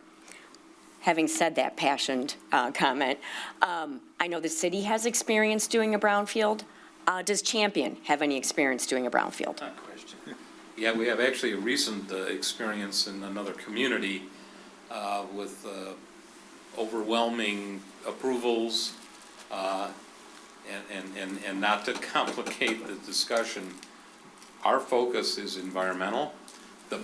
The state level brownfield plan has been expanded to include rent subsidies and other things. So we've secured a 30-year, several $million brownfield plan in Royal Oak for a 209 unit where we're going to put some rental properties into the community at a discounted rate. We'll fund the difference in that rate over time with brownfield funds. So that's been approved but not started? Correct. It's under construction, but all approved, and just, we're actually collecting reimbursable costs. It's the same process. There's a list of things that are eligible, and they go into the plan that gets approved, and that's how we go forward. Let me clarify one thing, the public good. Why is the public? We view it a little differently. This is a state program that applies to municipalities all over the state of Michigan. And they recognize, this is a 100-year-old property that has had 5 or 6 property owners, right? That have all contributed to how we got here today. Well, if the property were free and someone wanted to turn it into a park, it would cost the $3 million. So the value of the cleanup exceeds, frankly, the value of the land. This is a win-win mechanism where no one pays. The project pays for the cleanup over time, as long as the developer is willing to wait, in this case 11 years, to get reimbursed for those costs. So if the project didn't happen, you'd only be getting your 30 grand for the next however long, right, in taxes, actually, and if it, I don't know, went to the county or you guys, then you wouldn't get any taxes. This is a way for your 30 grand after the 11-year mark to go up, and actually it's 470 grand in additional taxes on top of the 30. So it's really over $500,000 a year in taxes from year 11 in perpetuity going forward. So that's the win-win, that's the public good, that's the assistance that allows that. It's a program that allows all parties of the team, public, private, municipal, developer, to address a problem with project money, no one else's money. If the project didn't exist, there wouldn't be extra taxes to cover this, and no one else is going to write a check to clean it up. So I think I'm trying to answer why the public would be involved. Mayor Pro Tem. Hi, I'm Michael Nadolski with Champion Development Group. One of the questions I heard was experience with brownfields and tanks, cleaning up environmental. One big project that we were actually all a part of in 2018, which was when I came on board, and was a great first experience in remediating tanks from the land, was with Pinchin as well, we were partnered with, and we worked with the state of Michigan to remove tanks and continually monitor, put in vapor barrier systems on a building, a 100-year-old tank at a 65-unit residential building we did in downtown Royal Oak. So we have an existing relationship with such good consultants, monitoring, removing, and putting in the environmental remediation required things to make these properties safe. Just wanted to add that. Yeah, I just have a comment. I also was part of this project from the beginning, and I voted for it. And I understand all the brownfield numbers and stuff like that. And I think I voted for brownfield before. It is frustrating, though, that this is not the first project where the builder comes in and says, this is what it cost, we don't need a brownfield, we don't need any money, we don't need any help. And then, even though they know the land's dirty, we know it in our town, and then they come back and they need more money. So it almost feels disingenuous that we were promised one thing, it was a difficult vote, the whole community was up in arms with this project. I think it's a good project, I voted for it. But I really don't like the way it almost seems like a pattern now that these developers continually do this exact thing that these people are doing. Now, I'm not saying that disqualifies them, but it is troubling, because it's a pattern, and to me, they know this was a dirty site from you just said, way back when, and now miraculously, it's a lot worse than we thought. So again, I'm not saying I'm not going to vote for it, because again, a lot of this makes sense and things, but it's a little troubling. Thank you. Mayor, can I add to Mayor Pro Tem's comment? The other thing I thought of was when you said that is I do feel like it seems like it's a pattern, but also, and I think Councilmember Hauser brought this up, is the precedent that this sets too. I can think of, or maybe the developer said this, but because it's being zoned it's going from industrial to residential, now you have this additional cleanup that is required. And I can think of 2 or 3 properties, one right across the street where we're about to change industrial to residential. I can think of one behind that, not too far, that could also make an argument for a very large cleanup project. They're contaminating land. So, because it's residential and industrial. So I just something else to throw out there for consideration too is the precedent that we're setting with these patterns in the project in front of us. If I may on that, so precedent is when you don't expect it. Brownfield Authority statute is you can't make up a dirty site. So I would take what Mayor Pro Tem Bixson just said. We've been clear, and we were with Champion. They did more due diligence than most would at this point, the first 10 holes. We all know where the rest of these are. We don't know how dirty they are. We know, for instance, the cleaners and the collision shop are both dirty. Those 2 purchasers said, I don't want to deal with it. I'm keeping it industrial. In this case, the residents, even though it was a little bit of a cantankerous project, even First Street, no one said, let's keep it industrial right next to a playground and all of our park stuff. So again, I agree. It's not a precedent that we're setting. We're dealing with the circumstances. I guess the advice to any potential developer would be work at it hard or make sure you know you're going to ask out of the gate. And in this case, frustrating for staff was the phone call I got on December 24th saying, hey, here's $1 million, clean up some residential land. And then they pulled the rug out for them a year and a half later. Eagle did. That's just not the way it works. So I think we all learned this, but I agree 100%. Tony Randazzo did the same thing. I don't think I need it. I'm going to clean it up, eat it, just like these guys said. Gets in the ground. Oh, boy. That is frustrating. But it's not precedent setting, but it's frustrating. So I think we will push harder for developers to really know what they're asking for. So the Planning Commission and then ultimately City Council, if they're special projects, will have that data up front so we don't have to do this because it's frustrating for everybody. I totally agree. If I could just add a practical slice of history, because there's probably no one more frustrated that we even have to make this as we are. When we were at that tail end of then about 2 years worth of a 4-story down to a 3-story. It was a $70 million project that went down to a 40. To get to where we are tonight was another $150,000 in environmental consulting costs, going from 10 holes in the ground to 40. So we didn't have the data at that time. Should we have anticipated that? Should we have anticipated that Eagle would not give us $1 million towards of grant money? I wish we would have had that vision or that clairvoyance at the time, but that's the practical reason why this has evolved. I don't know about precedent setting, I don't know about other projects, but for our experience, we were like, do we have a project or not? Let's see what we can get done. We scoped it way down. And by the way, just clarification, these 13, 14, $16 million, that's SEV numbers. This is a $30 million project in investment into your city. the taxable value of that is half of that, so, but it was double the size early on. That's why we didn't invest that extra environmental, and we thought we were gonna get money from other stuff, so that's the practical reasons why we're frustrated. Can I Sure. thank you for that.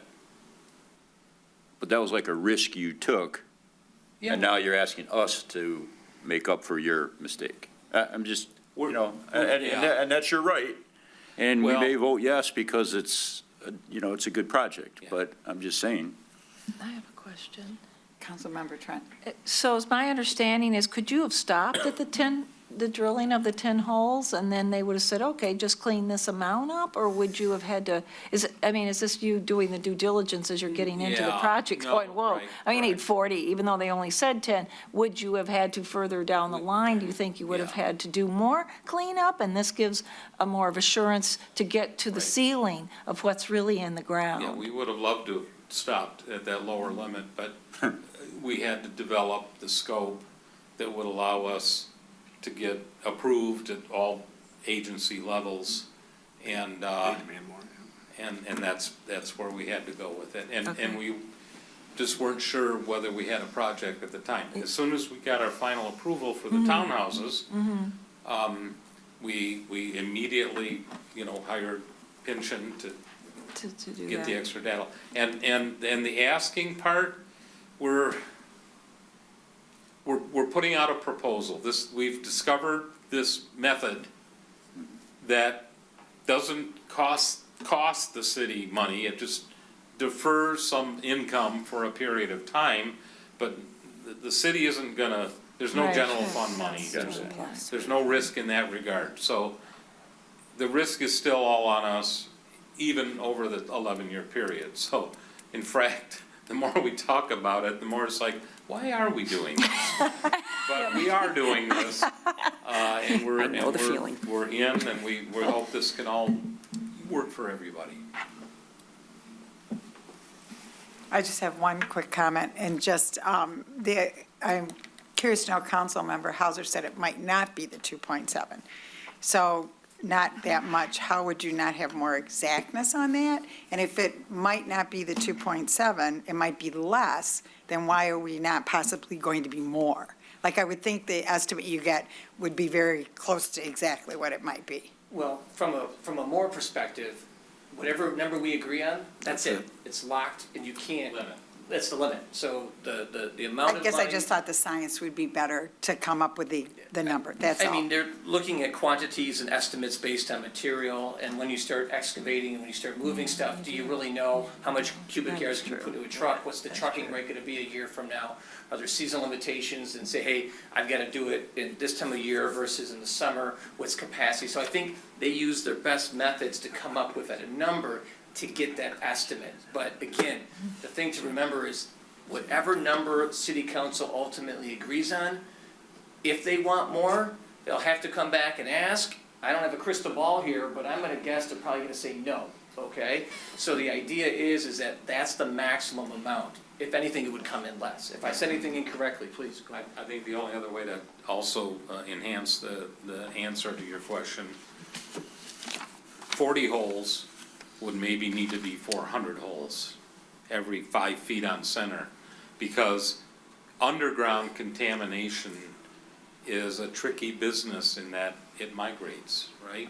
Yeah. So how, you can get patterns, you can see trends, but unless you keep, drilling holes, we are comfortable with the $200,000+ in consulting fees that we've got in to assess our risk at this point in time.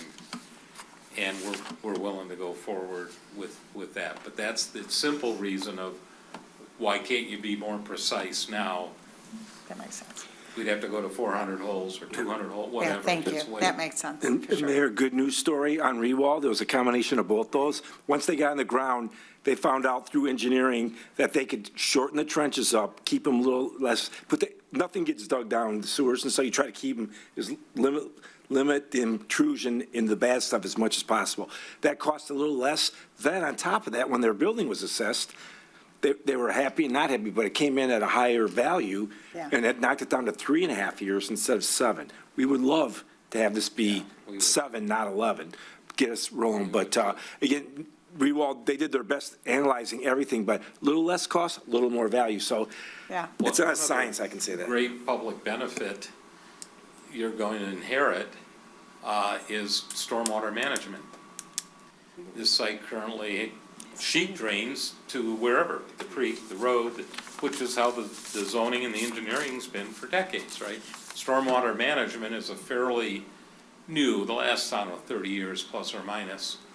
Our stormwater has to be, we have to literally put our stormwater in a swimming pool and shield it from the groundwater and then put it in pipes so that stormwater that we collect will go into our system, be protected from any contamination from the outside site, and then it gets released slowly into the municipal system per your engineer's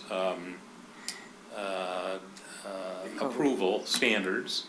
And so this project will help fund that you otherwise wouldn't enjoy if no one were to do anything with the site. So all these things go into the whole package. And we're comfortable with where we're at and hopeful for moving forward. Thank you for all your information. Mayor Salvia, sorry, Councilmember Salvia. Thank you. I'd like to thank the Brownfield Committee for your thorough work in vetting this and working on this project. And I don't think it's done, but I just want to thank you for the work that you've done so far. I want to thank the developer for hanging in with us. And the reason why you're still doing it is because there's a lot of people that really want to live in these units. So we hear from them, and they are looking forward to this. And people are looking forward to having a cleaned up site and protecting our river. So based on that, I would like to make a motion to set the public hearing for January 12th for 704 Woodward. Motion by Salvia, support by King. Any other discussion? City Clerk? Jones. Yes. Vixen. Yes. Clouser. Yes. Hauser. Yes. King. Yes. Salvia. Yes. Trent. Yes. All right. Thank you. Yeah, thank everyone, Thank you. everyone, the Thank you. Brownfield Committee, Yeah. yep, Commissioner, yep. Okay, consideration of a resolution, Fire Cadet Program certified by the State of Michigan Firefighters Training Council.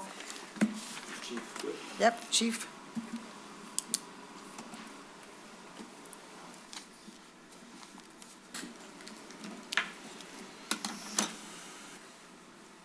Hello? That's a long ways from back there. Madam Mayor, thank you. Yes.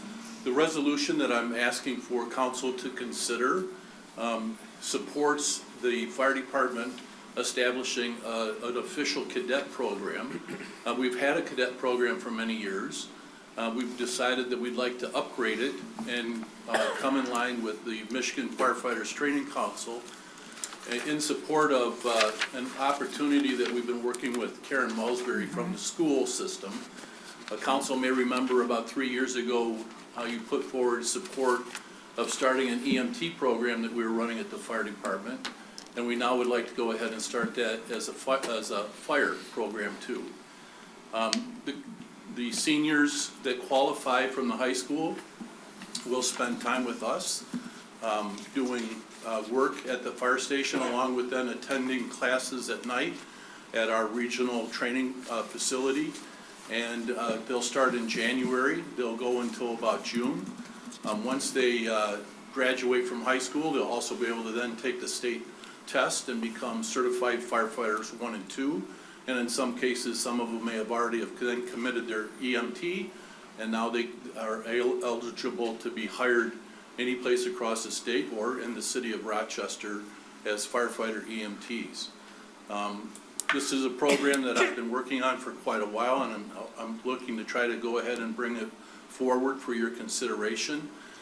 You all know that finding firefighters and EMTs and even paramedics is very difficult. We've worked with Karen at the school system.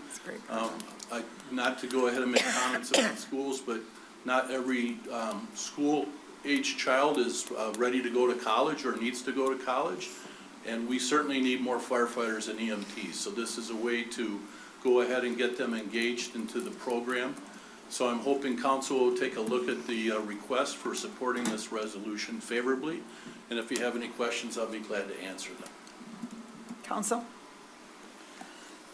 Mayor Pro Tem. I think that's a great idea. It's a great opportunity for students who maybe don't want to go to college, but also just to be a firefighter. So I would make a motion to pass this resolution. Motion by Mayor Pro Tem. Second. Support by Councilmember Chang. Any more discussion? Jones? Yes. Vixen? Yes. Closer? Yes. Hauser? Yes. King? Yes. Salvia? Yes. Trent? Yes. Thank you, council, for your consideration, and you're now making a difference in a lot of young men and women's future becoming firefighters and EMTs. Thank you so much. Thank you, Chief. Okay. Consideration of the recommendation from the Budget and Finance Committee on proposing the budget surplus. I would assume Finance Director, Deputy Director Marcy. Thank you. So good evening, Mayor and City Council. We outlined the audit, the financial audit, last budget meeting or last City Council meeting, and we reported that there would be a budget surplus in general fund or discretionary general of just over $1 million. So at the, as part of our process, the staff works with the Budget and Finance Committee. We report where we're at, budget-wise, audit-wise. So we began discussion about this surplus at the November 14th meeting, where we proposed utilizing those funds for a different set of recommendations. So at the 14th meeting, a set of recommendations was developed by the committee, and then we reconvened on December 2nd to discuss some additional information that was provided, and we've updated that table. So in the packet had the original recommendations from Budget Finance Committee, and tonight I left a table in front of you. We'll also show on the screen perhaps. So I think it's.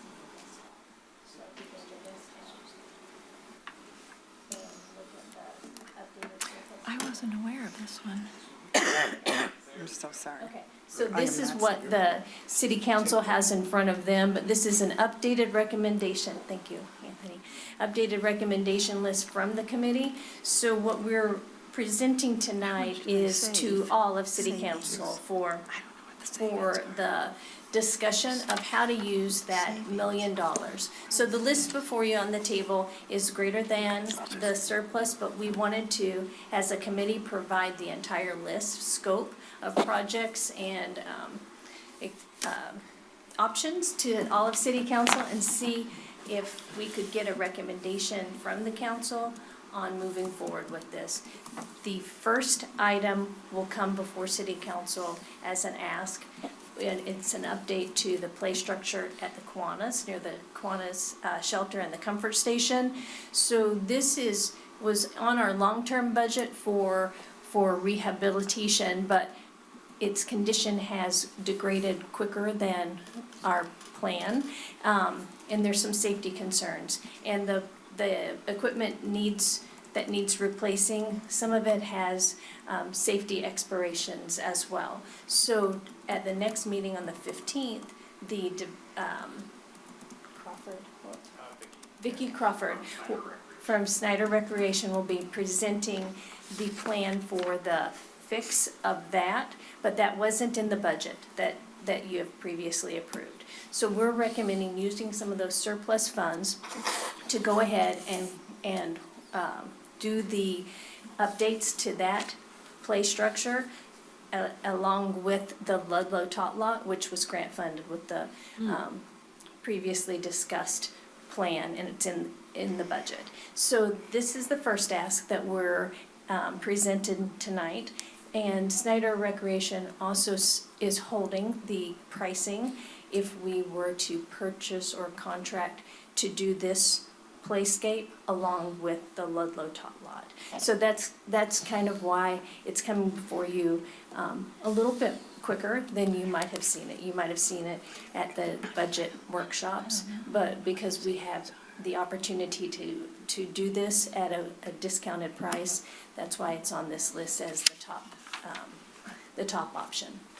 Then we're also looking to pay down vehicle loans. That's loans that we have on our vehicles through Chief Financial. So this is an estimated payoff for those vehicles. The third one is the extra cost when we did the budget bid opening for the Ludlow Tot Lot. The prices, because that project has taken quite some time to come to fruition, that one has a higher than expected price tag. So this is the extra that it would take to get that across the finish line.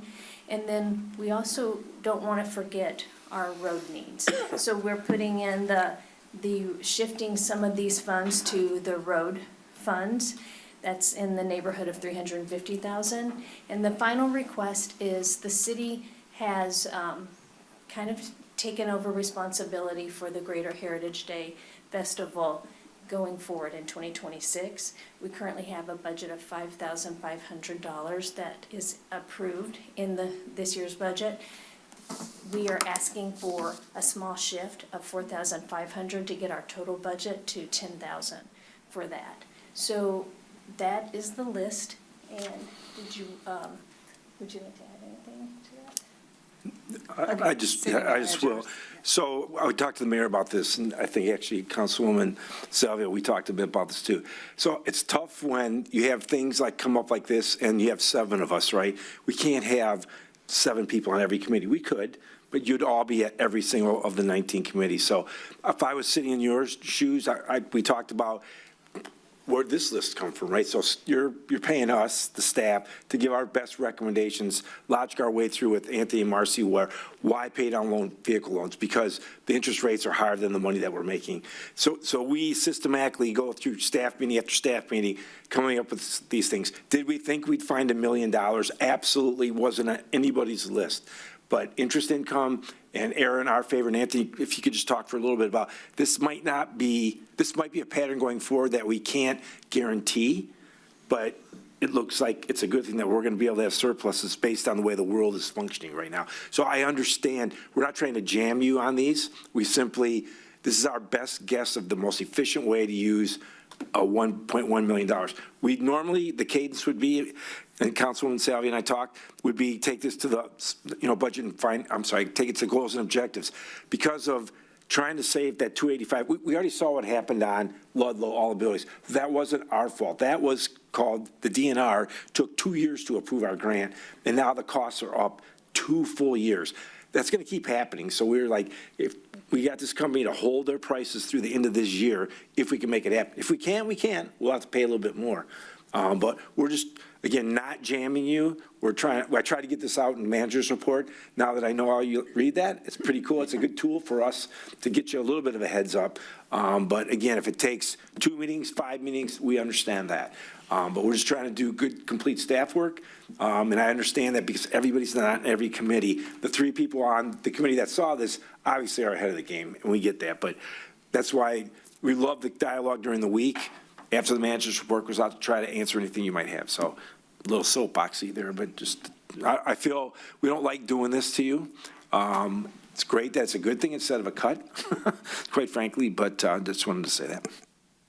So just to clarify, so this is just an overview of what's been discussed. The one that would be coming before us with more detail, they all will eventually have more detail, but that one would be at the next meeting for because the rates. The playscape. Would change at the end. So really, that's the one that will come before us at the next meeting with more detail. Okay. Councilmember. Yeah, I have a couple of questions. So I think Jason sent around some plans for the playscape. I was thinking that was the lower playground, the Ludlow one.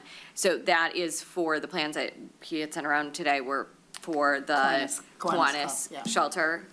Okay, and then, the Ludlow All Abilities Playscape that's on here, this is on the Griggs Street, like at the end of Griggs Street, that's, because that's All Abilities. The other big By playground. community house. That one's Okay, don't we call that the Ludlow All Abilities? It is all abilities, but that's not the same one. That's That's how we got the Memorial grant money. Grove, the all federal money. abilities is Memorial off Grove. of Griggs. Got it, Yeah. okay, so this is Ludlow, we're calling it All Abilities as well. What's the total funding of that project, including the grant? So for, If we were to approve? so for the $797,000. yeah, So so it's, the grant was $797,000, and then with, all in, and there'll be more discussion on the breakdown of all of it, but it would be an additional 136 on top of the 797. So 797's being covered, and so you're looking at, 934,000 altogether. Okay. Not including Memorial Grove, strictly Memorial Ludlow. Grove is finished. Yeah, Okay. that was, $1 million. that was a grant through, The two Fed. fundings. We had Michigan DNR. DNR Trust Fund and Community Development Block Grant funding. So that one was paid in full from two different sources. So that one is separate and done now. And then this one, and it's all abilities too, because that was part of the. The grant. Yes, which is why it's also named and has that, you'll see that theme in the title too. So there's certain criteria we had to meet in order to get the funding and the grant from now Senator Slotkin for that. Slotkin, yeah. Okay. And I love like the money going into the parks. I think our playgrounds are a little bit tired and they certainly need some work. So I think I'm really excited to see this. I'm curious, the plans, are those like final plans? Do we have the ability to give feedback and tweak that? If we think there's things that might be better suited for the community? Yeah, Jason, come on up. could I pinch you on that, pinch hit you on this one? I won't pinch you, but. Yeah. Because some of this, obviously the ask on the Kiwanis shelter is just general fund, so that is whatever we want it to end up being. But with the All Abilities one, we did go through two different bid processes and RFPs, and that one's a little bit more built out, so if there's anything you can add. Yeah. Just process that we wanted to change. Yeah, so what's been priced out right now is the way they were originally designed. If we were to revisit the equipment, we'd have to go back and update pricing with Snyder for the Kiwanis side, and then with the bidder for the Ludlow side. We also are under the time crunch of the price increase. So the manufacturer has a 5 to 10% price increase starting in January. So we need to get our letter of intent to Snyder Recreation by the 21st of this month. So if we were to look at doing anything, we would have to quickly do it to get updated pricing. Okay. And She'll how? go into that in more detail then next week, because Yeah. Vicki will be here to actually Right. show everything, That'll be walk great. through everything, all of that. How is the Kiwanis shelter playground so much more affordable? I saw the plans, they look great, and I think there's a lot there. So how is the other one? 500 to 1,000 less. Yeah. There's a lot less construction happening there. So with the Ludlow side, there's a lot more site work. So there's going to be an That's where all the money ADA is. compliant parking lot and accessible route down to the play Okay. structure. So the equipment is one cost, but over on the Ludlow side, there's a lot more construction. Yeah, I didn't see a Yeah. lot of construction costs in that. Yeah, and on the Kiwanis side, the rubber surfacing that's there right now is starting to peel up and there's large, holes in it. They can patch that and then overlay that instead of ripping it all out and Okay. redoing the base. So, when Vicki looked at it, that's one of the things she said is to save substantial amount of money is we can just look at doing that. Whereas on the Ludlow side, because there is no base there now, because it's the wood chip surfacing there, they have to Yeah, do that all makes of that sense. as well. Yeah. Okay. Councilmember Hauser. Sure. I don't know if this is a question for you, Madam Mayor, or maybe Mr. Banda, but can this money be used really for anything that the city has? Would it be completely unreasonable to consider using some of this to pay for a dedicated blight officer? Since we have to get that person ready to hit the ground running in the spring and we don't do our budget until July? I think the answer is yes.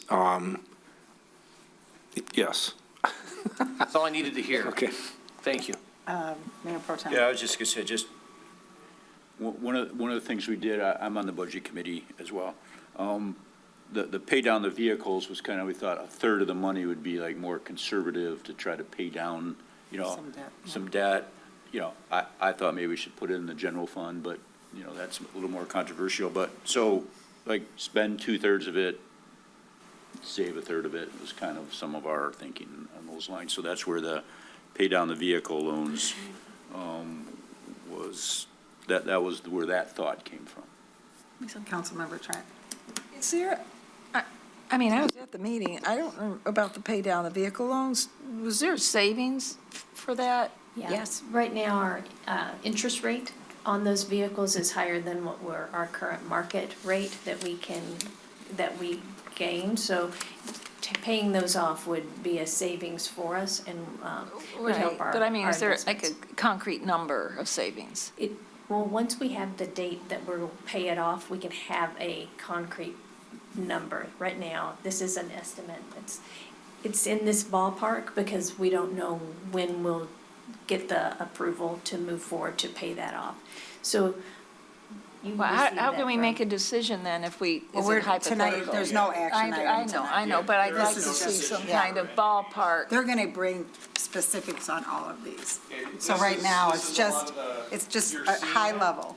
Head nod. And if it Right. looks generally all right, then you're gonna Right. see things like pay down the vehicles, that'll become a future agenda item. Right. So we'll bring that in, well, it won't be next week. We'll January. bring that in January to go, hey, here's the loans, here's the schedules for them, here's the payoff amounts, as long as they're paid off, and then council can make a decision. If there's just right now, a hard no, don't pay off vehicle loans that are 3% above market, then, okay, then we won't bother bringing it. So it's kind of how we kind of float that. Councilmember Salvia.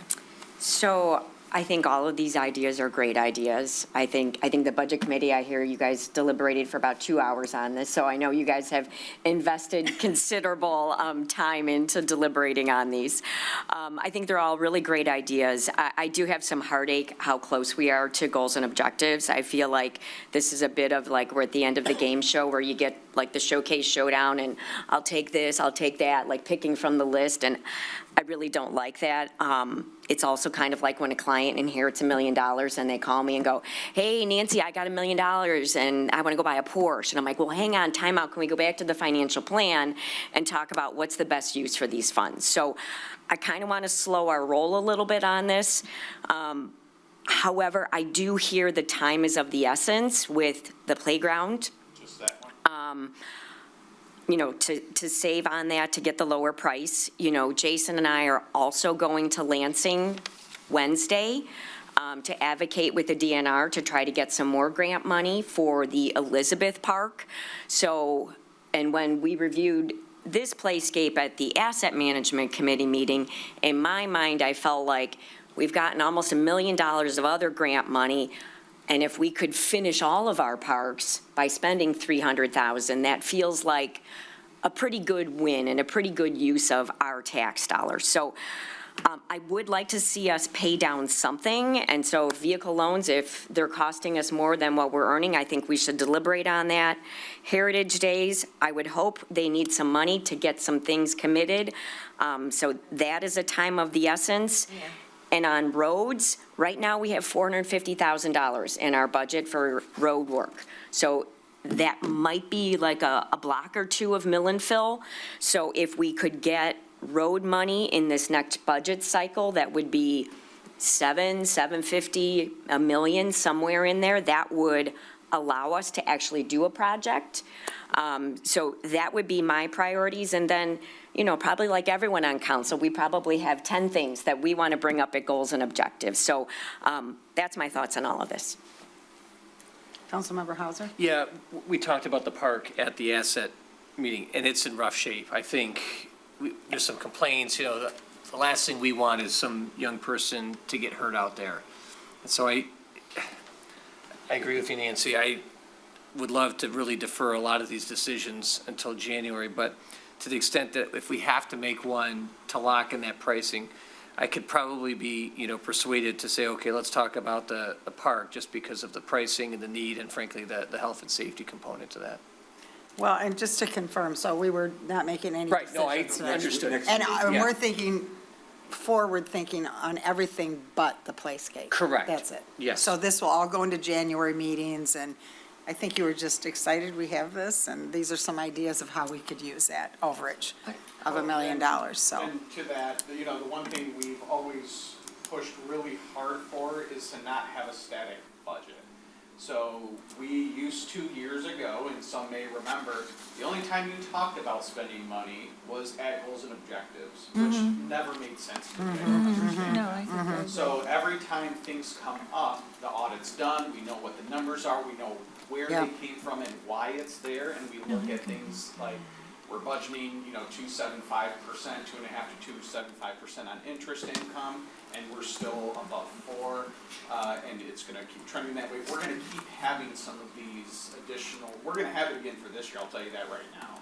And so that's where we're like, okay, we have these funds in, and one thing we've tried to continuously do is keep as many things shovel-ready as possible. So we think back to the budget, right? We have the scorecards. We have projects that didn't quite make it into this year. We didn't have anything on the list right now to be ready to go shovel ready. So that's where, as City Manager Banda was discussing, we've been talking about it, like what's going on, how do we need to prioritize, what would be the next things that we need to get into the list, because we've gone through the list now. And that's where we now bring forward these things on and off season, because at least in my view, there is no season for it. It's as soon as things come up, let's start making decisions and allocating the funds and be flexible and fluid. And some of these, for sure, if we like shifting to roads, we're not doing roads before next summer anyways, right? Right, So right. that's one of those goals and objectives, perfect. So just as like an earmark, okay, we'll kind of set that aside. We know that during this fiscal year, we're gonna have a surplus again. So now we can add and look at what that'll be in the subcommittee again to direct, okay, so maybe, let's pretend it was all the same. We'll take 350, we're gonna do another 350, great. So let's roll 700 into the goals and objectives then for this next fiscal year. That's where we try to keep that always moving forward on it. So we never wanna, just punt it. Council's directed us to have no surprises. So our goal to you is to give you the good information and the bad information. This time, we're happy. We're happy Yeah. because we're not No, like no, saying, no. surprise. We've seen the other way. Yeah, exactly. Not a bad problem to have. So our Okay. commitment to you is to continue with the no surprises. Councilmember Trent. Yes, I've been in the budget meetings, and I was prepared for this.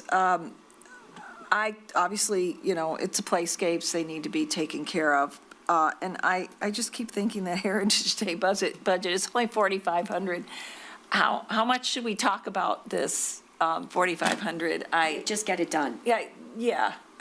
Yeah. Could we just kind of do something with that and say, because we're going to have a meeting with the Heritage Days, and America We 250 were not meeting. planning on voting on anything tonight. I understand. But that doesn't so mean that we can't like, make an next adjustment. week we can, or Well, something. I mean, if everyone agrees, we can, The general head nod is we're pretty okay with the 4,500, Then then we we'll can tell take the a vote. committee, build your budget and plan, assuming that the 4,500 is good enough to get a tentative head nod. Now, when they come forward with the budget and the plan, you can then see how are they gonna spend that extra Yeah. 4,500. yeah. And thank you, Anthony, for being conservative. That's what I'm reading through this. You've always been conservative on the numbers in your budget, and that this one was a nice surplus of that, so I really appreciate that. Councilmember King.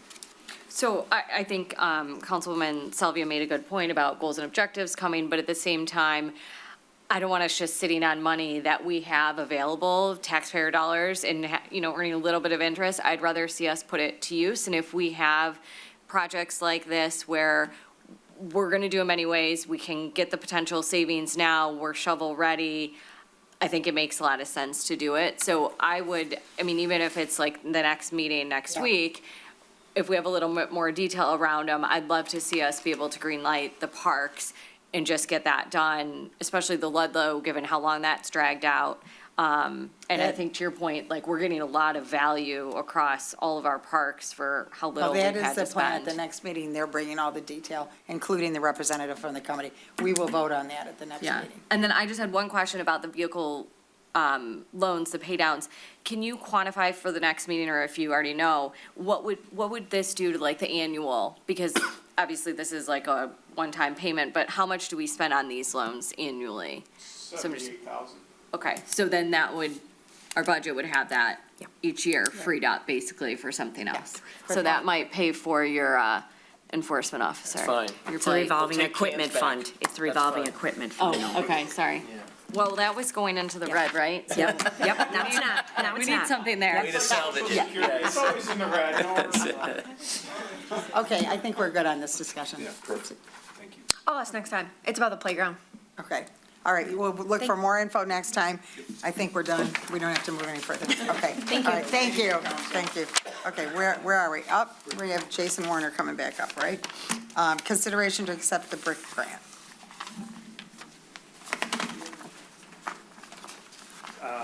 Yes, there's, yeah. Yeah. Oh, I don't have it as a PDF. Okay, no, it was just in a packet, yeah.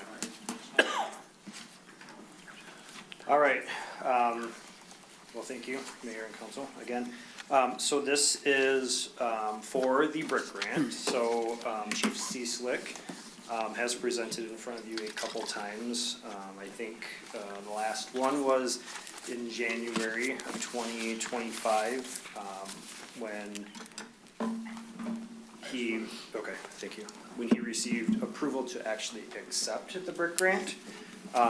Since then, I've been working with Chief, and he has been reporting to FEMA quarterly on our status with the grant.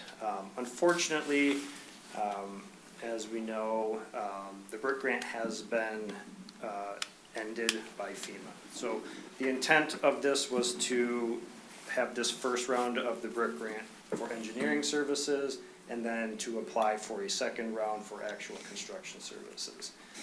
The construction part right now for brick is no longer an option, but in order to apply for any additional funding for any other grants that may come up, we have to have the engineering done. We have to have that shovel-ready project. So we've met with MSP staff who oversee the grant for FEMA, and the money that we have been allocated right now, as of now, is still there. So what we would like to do right now is at least focus on the fire station flooding part of the project and get the engineering done for that, so at some point when we do apply for additional funding, that we can, do the construction there. So, the proposal from AEW is $62,500 for that engineering work, just for the, fire station part of it. If I get to the last page, I have their proposal in there. The brick grant terms state that the grant will pay for 75%, so the city's portion of the engineering would be 25% of the $62,500, so there's $15,625 that would come from city funding. So the ask tonight is to approve for AEW to do the engineering work in the amount of $62,500, and to approve the $15,625 up to $62,500. In case for some reason we get through engineering and all of a sudden they say, no more money at all for anybody's grants, then we would actually be on the hook to pay AEW for that engineering work. So, but as I said, right now, what they've told us is we do still have that funding.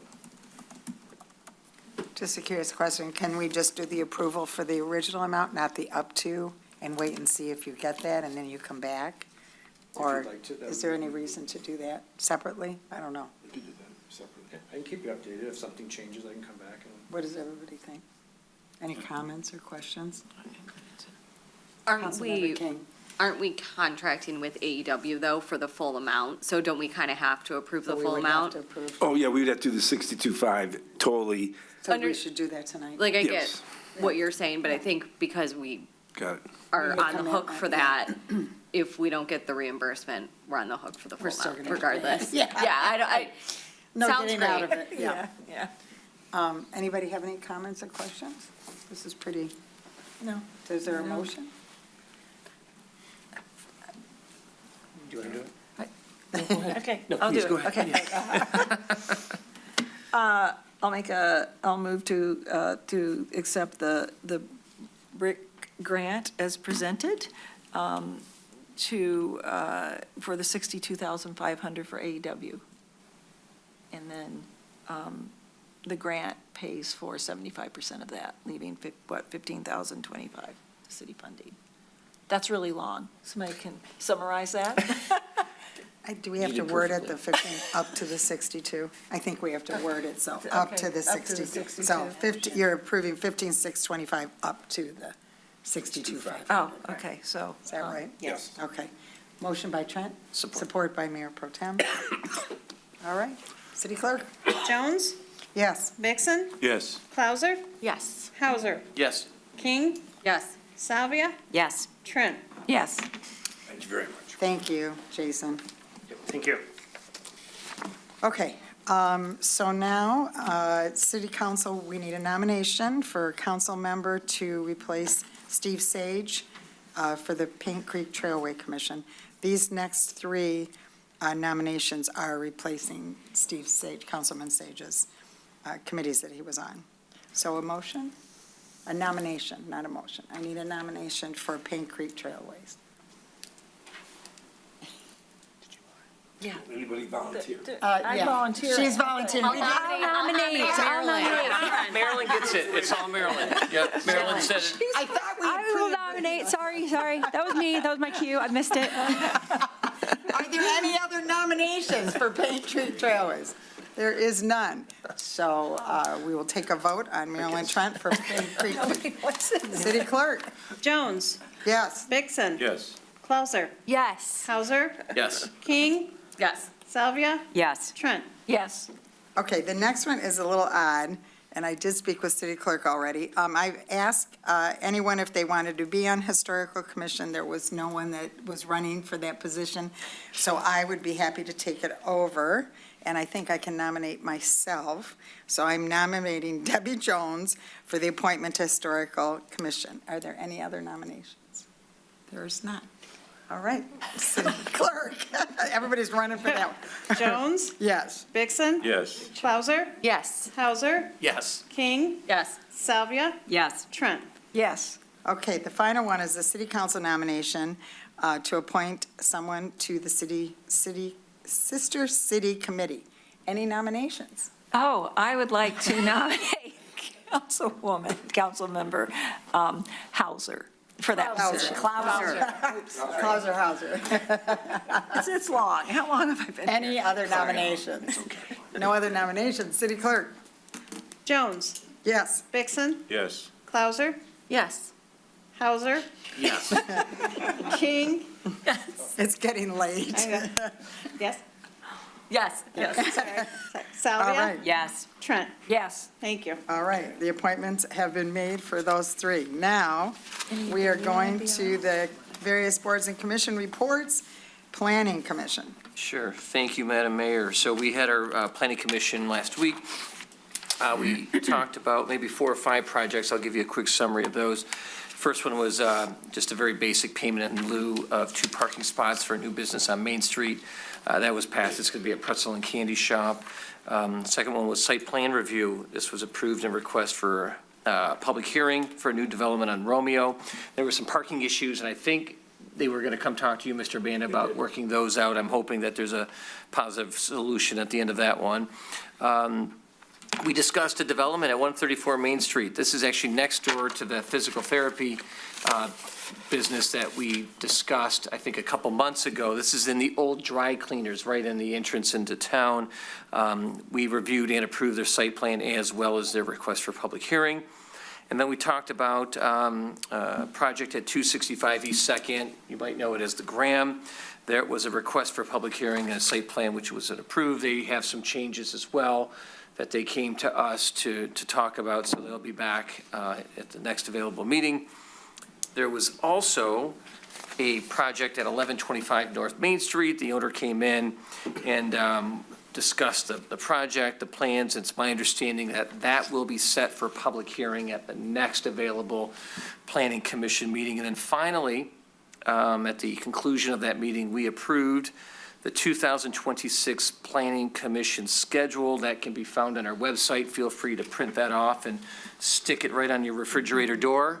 You will want to attend every one on the first Monday of every month, other than in July and November. Okay? That's it. Thank you, Councilman Hauser. You're welcome.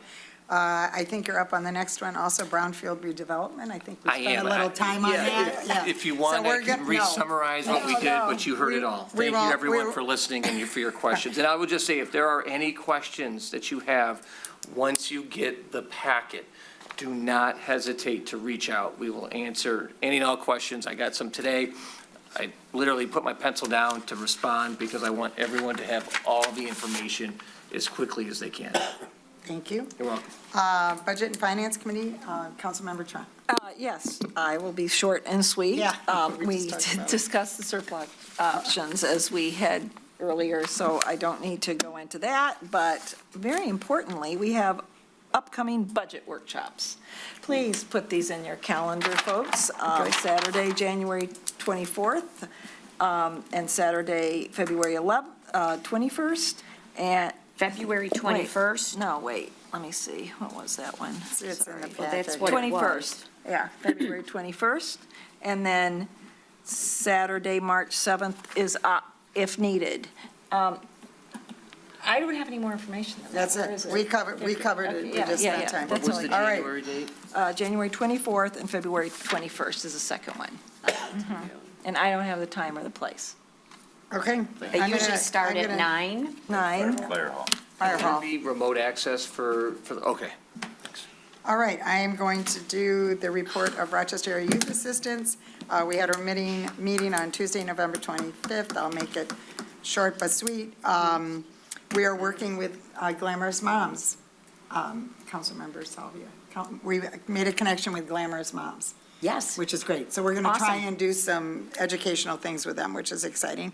Our youth recognition event is on March 10th at the Calf Barn. Only other minor thing is that we did have volunteers at Kris Kringle, so I look forward to that because that is a great fundraiser for us. And our student board is responsible for filling the fridge. And they do that on a regular basis. They have a budget, so we've been able to be very involved in that. And they've done a great job.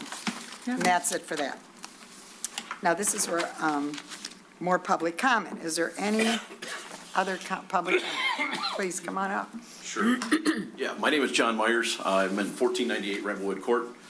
My first time ever speaking to the council, and I've been a resident of Rochester for over 24 years. My wife has been here since '76, so she's a graduate of Rochester High as well. Her parents have obviously lived here a long time, and we love the community. We've been involved in the community. In fact, she's here. She's not here tonight because she's volunteering. But I just wanted to passionately say that we're huge advocates of the 704 Woodward project. I do not know the champion builder in any way, no affiliation whatsoever. But I do want to share that we, as longtime residents in our home, that's I guess I'll say a development and a good home, but much larger than we need for the two of us, since our children have now moved away. We have one in Denver and one in Indianapolis. We want to downsize, and everything that you've approved so far are apartments. Apartments don't work for us. My wife says we need to own a place. We have to have an asset. We're not going to rent. So we've looked at other communities, unfortunately, and we don't want to move out of the community. I will say that very familiar with Solaronics site. Obviously been to Dillman and Upton many times. Renee's father has been a candy striper at Dillman and Upton for multiple years, so we know the whole site and area.